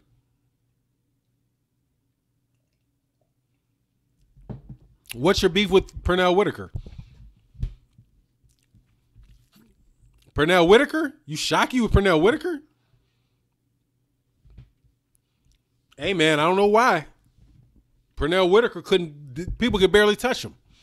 He lost 1 fight, in my opinion, and that was against, Andre Ward? Nah. Andre Ward blast, dog. But that's my opinion, dude. Saul Gutierrez says, Fanon, does college teach you man is God? No, it does not. College does not teach you that man is God. College teaches you that it depends on what you're studying. It teaches you, as far as God, I guess the best way to answer this question, Sal, because that's a serious question. College teaches you how to think. That's what it does. College teaches you how to think. It teaches you how to go about learning a subject matter in a short amount of time. And it teaches you how to execute a formula and how to be predictable and repeatable. That's what college does. When you get out with a college degree, it's telling the person that's hiring you that you've gone through a process where you've been properly indoctrinated. That's what college teaches you. It indoctrinates you, number one, and then it teaches you how to think in a certain way. Law school, for me, taught me how to think in a certain way. I almost cannot now, after having been to law school for 3 years of 1 year of torture and 3 years, 2 more years of just, studying the shit that I wanted to teach, I wanted to learn. It taught me how to think issue, resolution, application, conclusion. So no matter what I see now, I see the issue. An issue is usually a whether statement, like whether this or that, whether Ali is better than Deontay Wilder, right? So that's the question. That's the issue. Issue rule. The rule is if you win X amount of fights, then you're better than somebody that doesn't. That's the rule. Application. Then I'm going to apply that rule to the issue, whether or not Deontay Wilder is better than Anthony Joshua. And then I'm going to come to a conclusion. Is Anthony Joshua, it's going to be a question to the issue. So without going through all that, that's what it teaches you. It indoctrinates you. It makes you look, it basically teaches the rat how to get through the maze. Like if you got a maze and you want a rat to get in and out, that's what education does. It teaches you how to get out of the maze every time. Left, right, left, right, left, right. And it makes it straight up predictable. Predictable and repeatable for the people that want to hire you. It doesn't teach you anything about God. It doesn't teach you anything about goodness. It doesn't teach you anything about where it doesn't draw conclusions for you. It just frames your mind in a way where your thought process is predictable and repeatable. That's the answer to that, Sal. Fanon, check my other channel. I'm on sometimes, Ringside Reporter. Will do. Ringside Reporter. Got you, Corey Lee. Anybody got any more questions for me? I've enjoyed this live stream, man, to the nth degree. Oh, C-Stars. So, let's just say Horn beats Crawford. Would that be the beginning of the end to his welterweight career? Because losing to the likes of that fighter. It would be a rematch. And as long as he's with Bob Arum, it doesn't matter because they're all in-house fights anyway. I don't think it would be the beginning of the end. It'd just be another move on. When you're with Bob Arum, you get another fight because he don't care. But Manny Pacquiao got knocked face flat first, like sleep, against Juan Manuel Marquez in his career. He'll continue to fight. He'll probably get a rematch. Corey Lee boxing, Ali versus Prime Lennox Lewis. I mean, I already said that one, man. I answered that maybe about an hour and a half ago. Ali, all day, baby. You're never going to get me to predict. Let me tell you ahead of time. Ali wins all his fights on this channel. It doesn't stop. It doesn't stop, dog. It doesn't stop, man. I love Ali. It's not changing. You're not getting me to pick against him. Never. All right? Never. That's my guy. Boxing, I love Ali. Period. Oh, Corey Lee bike. Fanon, Jack Johnson is better. Much respect to Jack Johnson, though. I'm not gonna disrespect the elder on that. Icon, Sean the Icon. Fanon, why did Princeton seem retired so soon? Because he got his ass busted up. They said it was because, of a car accident, because he got embarrassed and knocked out and he earned a lot of money. Not complicated. He still ain't worked another job. How long has it been since he got beat up, turned around, and slapped up by Marco Antonio Barrera? 20 years? 15 years? Whatever it's been. He earned enough money. He's gone. He earned his money and he didn't want no more. Because Marco Antonio Barrera, God dog, what would El Terrible did to him? What would El Terrible have done to him, dog? El Terrible would have blasted his ass up, dog. He had to leave, man. And that's why it's so. Hey, EO Rhino, thank you very much for the super chat. Much, much, much appreciated. Thank you so much, sir. Oh, and by the way, subscribe to Corey Lee Boxing. He and my man Ty Legacy are going to do a lot of collaborations. I'm going to be on, if he'll have me, I'll be on Corey Lee Boxing's channel as well. Corey Lee's a good brother. All good, man. Check him out. And by the way, for people anybody who has a channel on YouTube, please use my channel to the extent that I got anybody watching. It's growing a little bit. I mean, it's growing. It's not near, Boxing Ego or Dante's Boxing Nation or ES News or even 70, or not even CS 78. 78 is big too. It's not that big. Please use the platform to promote your own channel. I have no problem with that. So subscribe to and check out and give your opinions to Corey Lee. Sean Icon says, great super chat, man. Oh, man, it's all good. If you're talking about the super chat, the live chat, thank you. Super chat, that's these cats donating to the cause.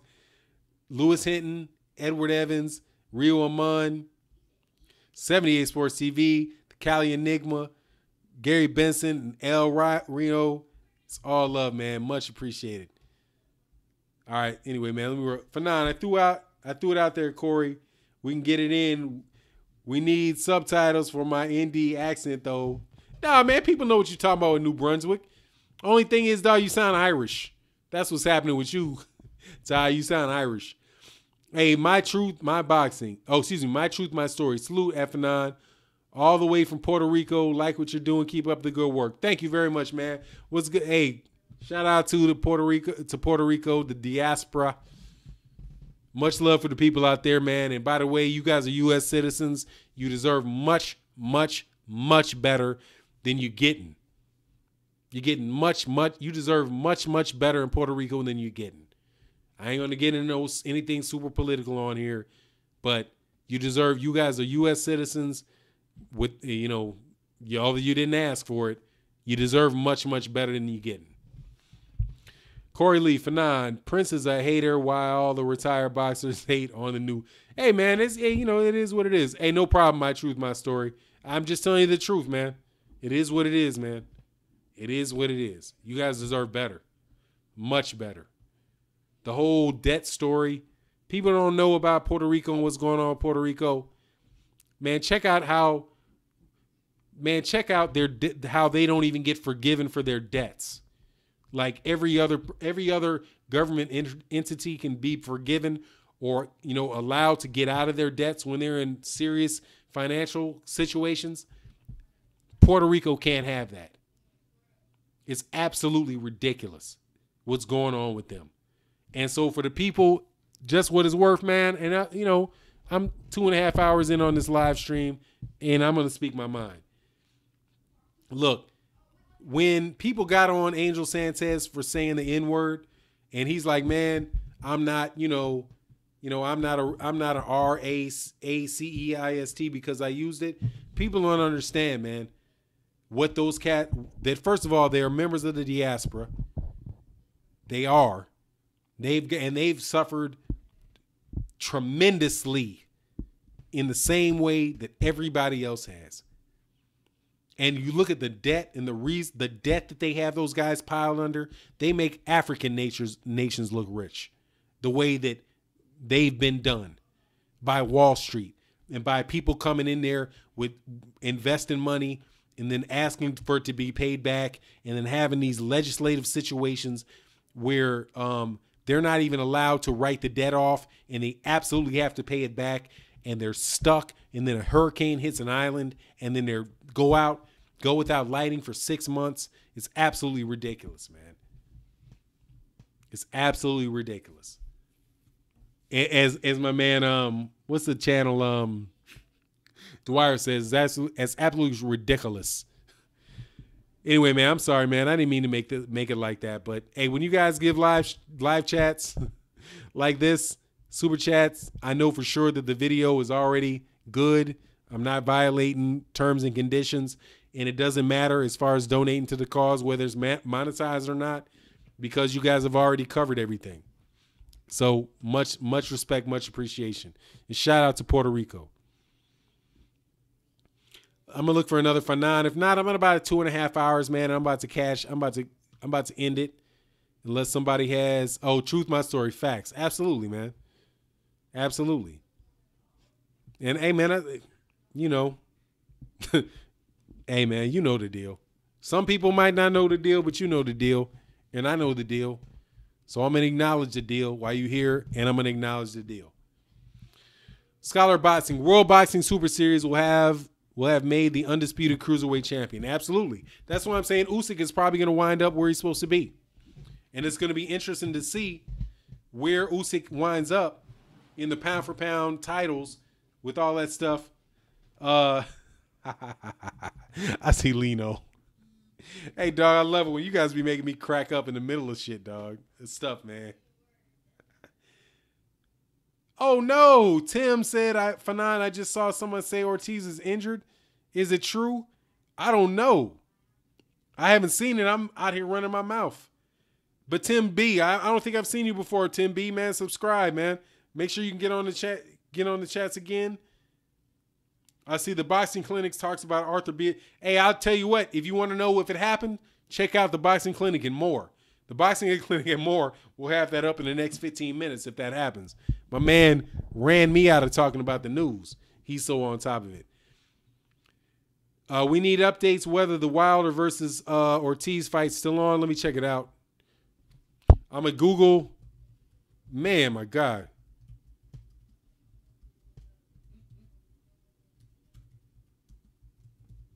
I'm going to look it up.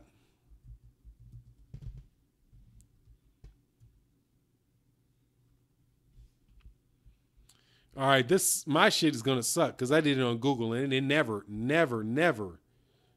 show what's going on, man, as quickly as you would get somewhere else. So let me see. Luis Ortiz injured. Luis Ortiz injured. I'm hoping that's just like a go from the man, that would be crazy. Luis Ortiz injury. Oh, no. That's 2017 that he was injured. I'm going to look forward to see if it is. I'm sorry, man. You guys got me breaking up the live stream, doing research, man. I'm thinking I'm in my room by myself, getting ready to do a video. Okay, I don't see anything in the past hour on Google. Past 24 hours. I don't see anything. I don't see anything, but somebody will get it. Somebody will get it up quick. And if you guys can find that, let me know. Put it on the Fanon. Oh, Corey Lee Box said he's not hurt. Hopefully he's not. You know, I thought it wasn't. I just got it. This will be the second live stream in a row where a dude I'm wanting to see fight gets hurt. Oh, my man, Mike. Hey, Michael. Shout out to Michael. Michael says, injured or not, that SOB better fight. That's hilarious, man. I'm out here having a good... Hey, man, this is one of the best times I've had in a while talking to you cats. And I'm just running my mouth reading the comments. This is a blast. And Scholar Boxing says Ortiz ain't hurt. He's just old. Now, Scholar Boxing, you know I'm older than Ortiz. So, you know, come on, man. Don't hurt my feelings. But damn sure right. Because if he's 40 years old, hey, man, you get old, man. That shit starts hurting. I just played basketball against my son. My God, I just played basketball against my son, right? And my son is 12 years old. He's got game. He's got game. I hate admitting it. The dude got game. He crossed me up and damn near made me fall. Little asshole. And he got a jumper because he shoots like 400 jumpers a day. So he's got a jumper that if I ain't on him, he's going to hit. So I got to stay up on him. And then he'll do some old crossover shit, sham gods and stuff. But this dude did a move where my fucking felt like my hip damn near got displaced. Damn shame. So if he old, oh man, Miles said I'm 38 and basketball been a no-no. Hey man, I'm not trying. Hey, trust me, I'm not trying to stay with him. But that little bastard talks so much shit. He ain't a bastard because he's my son. Even though I tell him differently, I'll be like, boy, you know you a bastard. You ain't my son. He ain't falling for it. Anyway, man, even though I hate, he be busting me up, dog. He be busting me up. 12-year-old dude because he got range, man. He got range. He's got range and he's ambidextrous. So it's like crap. You can't guard him one way or the other. Dude damn near threw my hip out. So I shared that story to say Ortiz looked like he about 42. So if he gets hit the wrong way in the hip, he's going to be out. Ali Dago says Ortiz versus Marciano. Damn. I don't know. Or I got to go with Marciano. He ain't shown me shit to prove that he could beat him. So it is what it is. Hey, Mr. Marcus. Hey, Mr. Wilson J just followed me on Twitter. Thank you, dude. Much appreciated. And if you're listening, much appreciated because I see that you're not in the comment section, but I just got a notification that you follow me on Twitter. So if that's the case, man, thank you very much. Much appreciated. And so I can't say who's going to win that, but I'll go with Marciano. Marciano knocked out killers. So I'm going to go with him on that, man.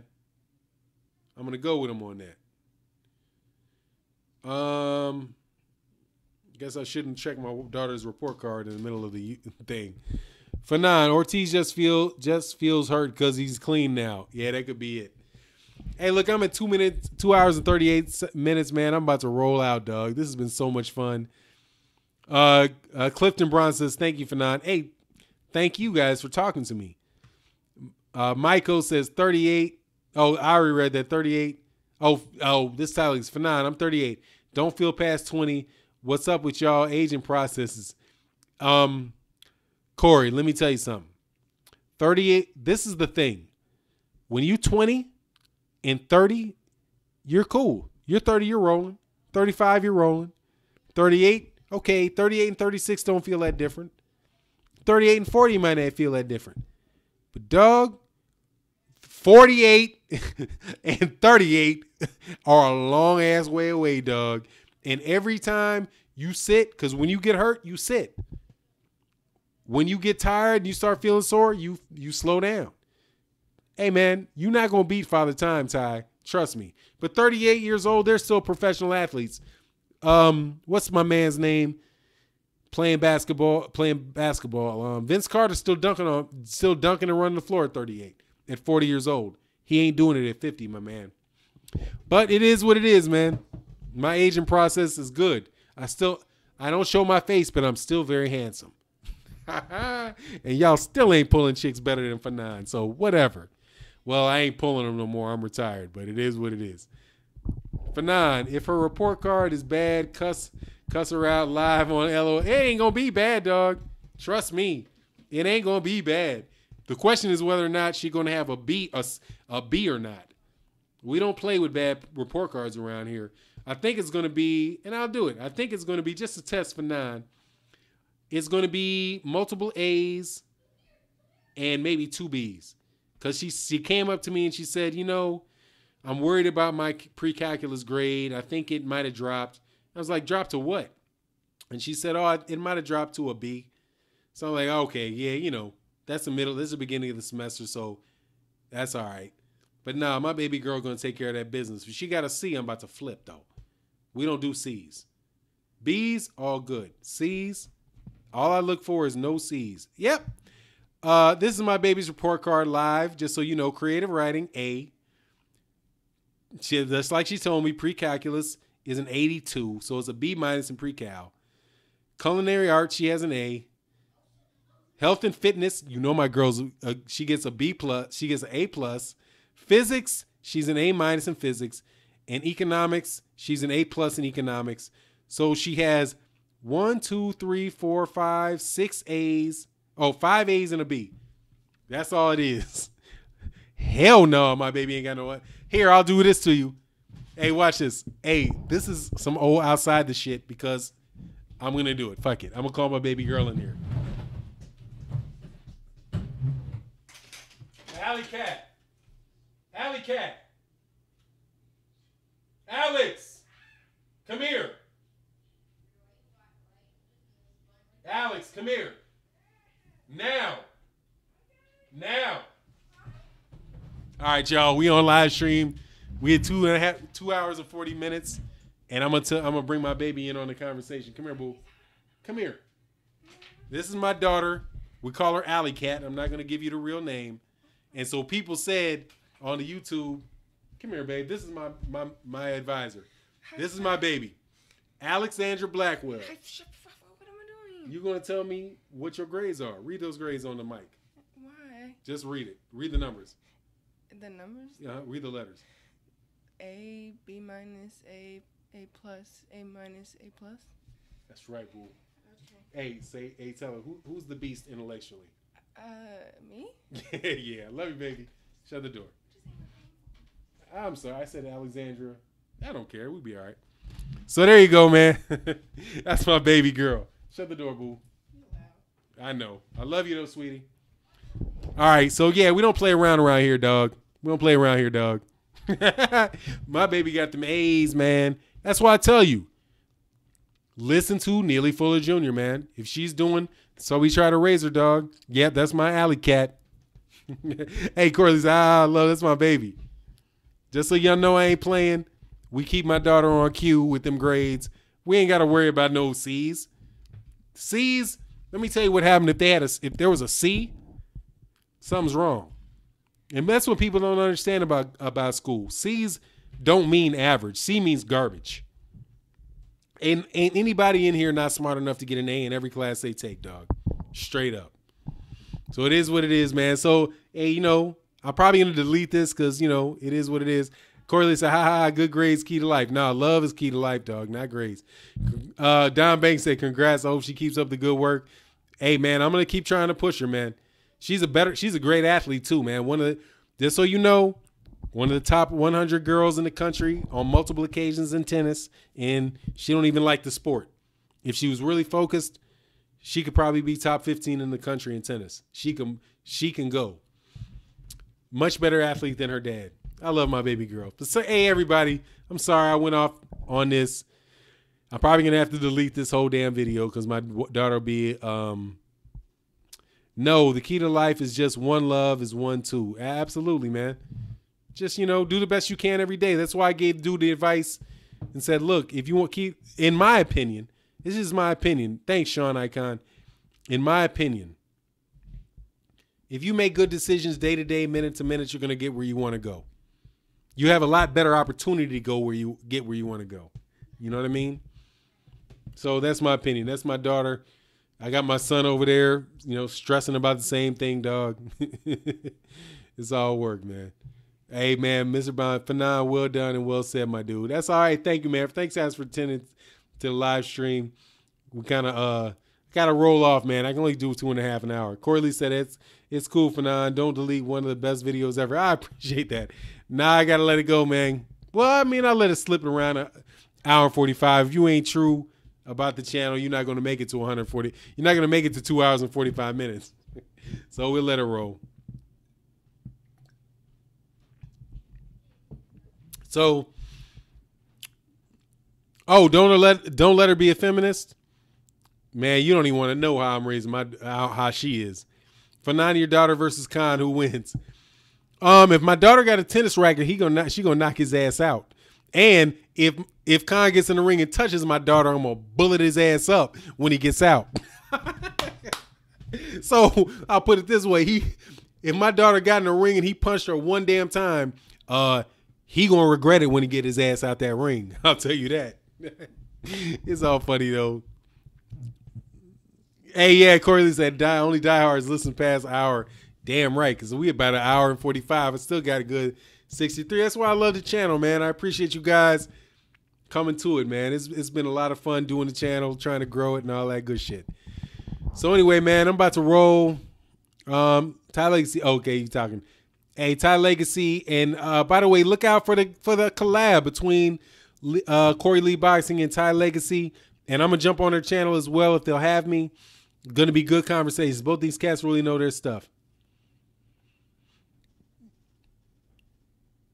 Hey, man, thank you, Corey Lee. I appreciate that much, man. He said, Fanon, people really like you because you real, bro. I try to be, man. I try to be. Ain't no future in the frontin'. That's for damn sure. So, hey, Lewis Hinton, thank you, sir. Edward Evans, thank you, sir, for the super chat. Rio Amon, thank you very much. Much, much, much appreciated. It's been a blast. Thank you for the support that you steady with the support. 78 Sports TV, man, thank you so much. And I got to tell you, extra thank you, 78 Sports TV, for letting me on your channel in that in the live stream with my man Black Fight Fan TV and Fred from Barbershop Conversations. That was it, man. It was super fun to do. The Cali Enigma, you keep coming on a regular basis. Thank you, sir. Fred Benson, without a doubt, dog, you on the regular, man. You definitely on the regular. And EO Rhino, my man. I think I keep saying EO Rhino, my man. Thank you so much for the support. We had 2 hours and 47 minutes of me running my big ass mouth. So I got to roll. Any more questions? I'm going to look for the last bit of, if I missed a question, somebody hit me up at the end and say, let me know I missed your question. I know the feed's probably behind the comments, so I'm going to wait maybe like 30 seconds. And if there's a question I missed, I'm going to go into that and, answer that question. Oh, Ty, Corey Lee says, Ty, Corey, Fanon, we're going to get it. We're going to get it. Hey, man, Corey Lee, I was really happy with that chat we did. That was really fun, man. You and Ty. And honestly, man, I want to throw my man boxing, the Cornerman Radio, man. Cornerman Radio got a different opinion from a lot of cats on my channel. So he took a little bit of heat from his opinions, but hey, man, dude knows his boxing. He loves boxing. So, maybe me, Corey, Ty, and the boxing, and the Cornerman Radio can all get on one. And to the question that the guy asked earlier, I'll send a note to the Boxing Clinic and more and see if he wants to do a collaboration on the channel. I know he comes into the live streaming sometimes. I definitely want to pump him up as much as I can on the channel. And, maybe we can do that with him because, dude definitely knows his boxing, man. I would love to, just have him be able to do an extended one because most of his videos are under 10 minutes. So, he gets on there, gets on and off. But if I get him on, if he agrees to do one on mine, then I might be able to, I like to do half-hour videos, 20 minutes, half hour, 45 minutes. And, I think dude has a lot to offer, man. Great channel. If you've not checked it out, check him out. Harry Ferguson, I said I missed the chat. It's all good. We'll be back on, man. You know, I'm trying to do one live stream for every 2 live videos. So, you know, we'll keep it moving. MII78 says, hey, Fanasa, I never heard you curse this much. You full of that juice. Salute, bro. Yeah, man, I had some sips. I ain't gonna lie.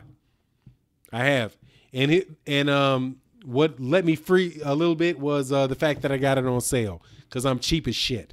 But, you know, I had a little sip or two. Catch me next Friday to see if I get a sip again. Yeah, man, that's what it was. I hope it wasn't too obvious, man, but I did. I was sipping on a little whiskey when I was making this video. Not a big drinker, but fuck it. Like I said, man, 78 hooked me up, dog, and I was happy.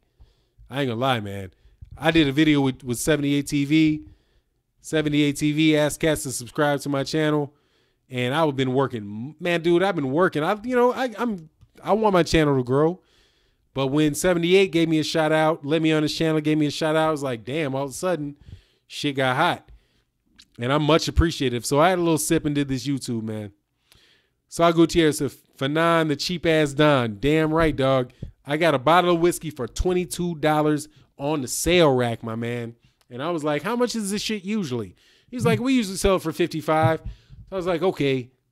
I get it for how much? And then I was like, hold on, do I get a discount because of my regular? He's like, yeah, we'll throw an extra 10% discount on that. So I was like, yeah, I'll take that shit. Thank you very much. And I'll sip a little bit. Nah, I'm cheap as fuck. Rock Noop. Hey, dog. Hey, you know Diggs?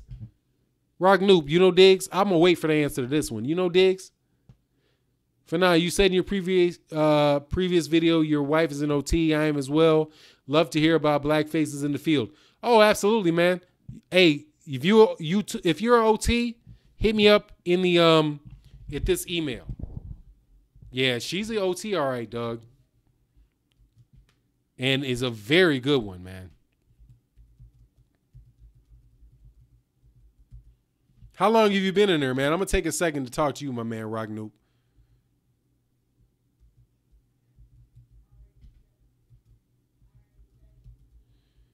So just answer a question for me, Rock Noop. How long have you been in OT?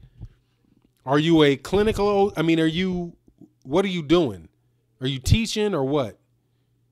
Just let me know, man. Send me an email, man, because my wife is an OT. She's not just an OT. She's a very, very good IT OT. Her girl just got elected to, what is it? OATOA? What is it? The Occupational Therapies of America, whatever it is. OATA, whatever that is, her girl who she teaches with just got elected president of that. And she teaches at one of the top 5 schools and has been in the field for a long time, man. And to see a dude, I'm assuming you're a dude that's a black dude that's an OT. That doesn't happen a lot, man. So I definitely would like to hook you up with her, man, and talk about career development if you're interested at all. You know, each one reached one, man. She's been around for a long time. So I'm gonna wait long enough for you to at least tell me that you might respond to my email address. But yeah, man, she's on it, man. Thai Legacy can't get too much blood in our alcohol system. Too much blood in our alcohol system. That's funny. Oh, you Irish? Oh yeah, the Irish cats be drinking up a storm. Damn. That's why I love Irish dudes. A lot of cats don't know. Hey, by the way, man, to the Irish people, much respect on the penal codes, dog. Much respect on the penal codes. Much respect on the treatment, by Great Britain and the Catholics. Y'all sold us out at Bacon Rebellion, but ain't no hard feelings though. That's for the history buffs. MIA says, Fanas says an Irish thing. Yeah. Hey, it's all right. Gracias. Stay up, Fanon. Catch on the combo. Exchange serious boxing talk. Absolutely, man. We see it's winding. The chat's winding down. It's been a lot of fun for me. I'm still trying to see if my man Noop responds on the stream. If he doesn't, then it is what it is. But I wish he would. Because it says NUPE and OT. That's something I want to sit and I want to holler at a dude like that. But then again, it might be because I got too much liquor in my blood right now. Doc, the bars suck because it costs so much because we got that titanium livers. Hey, them bars be cost. Hey, man, I got an Irish. I'm actually live next to an Irish gourmet restaurant. It's an Irish gourmet restaurant, and I was taught the difference between shepherd's pie and cottage pie. Cause I was like, man, this don't taste like shepherd pie to me. It's like, oh, cottage pie is because we couldn't afford lamb. What is it? Couldn't afford beef or couldn't afford lamb, whatever it is. But one of them is shepherd's pie, I think, is lamb, and cottage pie is beef. So you can't get the shepherd's pie as an upgrade of cottage pie. I love the shit out of both of them, though, man. I get them on a regular basis. So, all right, man, we at 2:55. This has been a great live stream. Sorry, man, I got to tell you, I got to flaunt my Irish knowledge. Fanon, run back a bit to my question. Okay, shine the icon. Shine the icon. Okay, for sure. I keep it rolling, man. This has been a great live stream. All right, Sean. I see Sean 100 with some heat on it. Is it beyond that? Sorry, man. I'll roll with it. Oh, Doc said hi. Doc's laughing. Corned beef. Okay, that's what it is. That shit tastes good in the motherfucker, dog. Oh, God, dog, I'm cussing. Let's try to stop. Okay. Sean the Icon. I got to roll. Oh, okay, is Fernando Vargas still fighting? Sean the Icon. Oh, no. I think he's done. I saw him in some Ellie Sethback videos where he's weighed 300 pounds, dog. Nah, he's a wrap. He's not fighting anymore. So cool. I'm going to try to be poetic with the end of this live stream. I'm at 2 hours and 56 seconds. I'm going to stop at dead minute 3 hours and dare myself. See if I can stop at exactly 3 hours. So we got about 3 hours and 10 seconds left of this live stream. But yeah, corned beef. You got corn. Yeah, I'm not going to keep doing the Irish shit because we got a lot of black people out here. Legacy, Fanon, how do you upgrade to shepherd's pie? Hey, man, I upgrade because these cats will send me a note it's called Brady's. Brady's will send me a note and let me know when they have lamb in stock. So usually during the week it is it's what do you call this shit? It's beef. But during the weekends, I think 1 week in a month, they'll serve the lamb. So they'll hit me up with an email and let me know that they've got the lamb in and I can eat the shepherd's pie. Oh, Sean the Icon said, I love me some shepherd's pie. I'm trying to told you. I'm going to say it that way. I'm trying to told you. I don't ever really, the only beef I got with Irish people is Bacon's Rebellion. That's it. I got to be man, y'all fucked us over on that Bacon's Rebellion. Really, the Scots did it. Not so much the Irish, the Scots did it. People don't really, you got to read your history, man. Scots screwed us over something fierce. Something fierce. Sold out to the British. But it is what it is, man. Cats wanted to get off that feudal system with something real, man. Dang, Fanon, you need moose pie? They got moose pie? You're killing me. Moose pie? I might go over there tonight and ask for it. I know they ain't got it. That's some Canadian Irish shit right there. Sean the Icon says, BK, back home, we do plantain pie. Ooh, I love plantain. That's some good stuff right there. The people that look like a banana but doesn't taste like it, man. You get some good plantain. That's what them Jamaicans, them Cubans, just like the espresso in Miami, that's what's up. But look, man, I'm going to try to time this. I got a minute left, and I'm about to biz ounce on you cats. Thank you so much for the 3-hour conversation. This has been so much fun. I got to sip on my whiskey like I usually don't do, but I let it roll.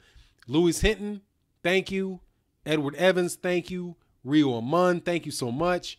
78 Sports TV, you the man. You let it go. You let it you represent it. And are an inspiration to me, man, on your channel. The Cali Enigma, Gary Benson, E.O. Reno, Thank you so much. Everybody, the Trey X, Ty Legacy. Appreciate you so much for everything you do. Shine the icon.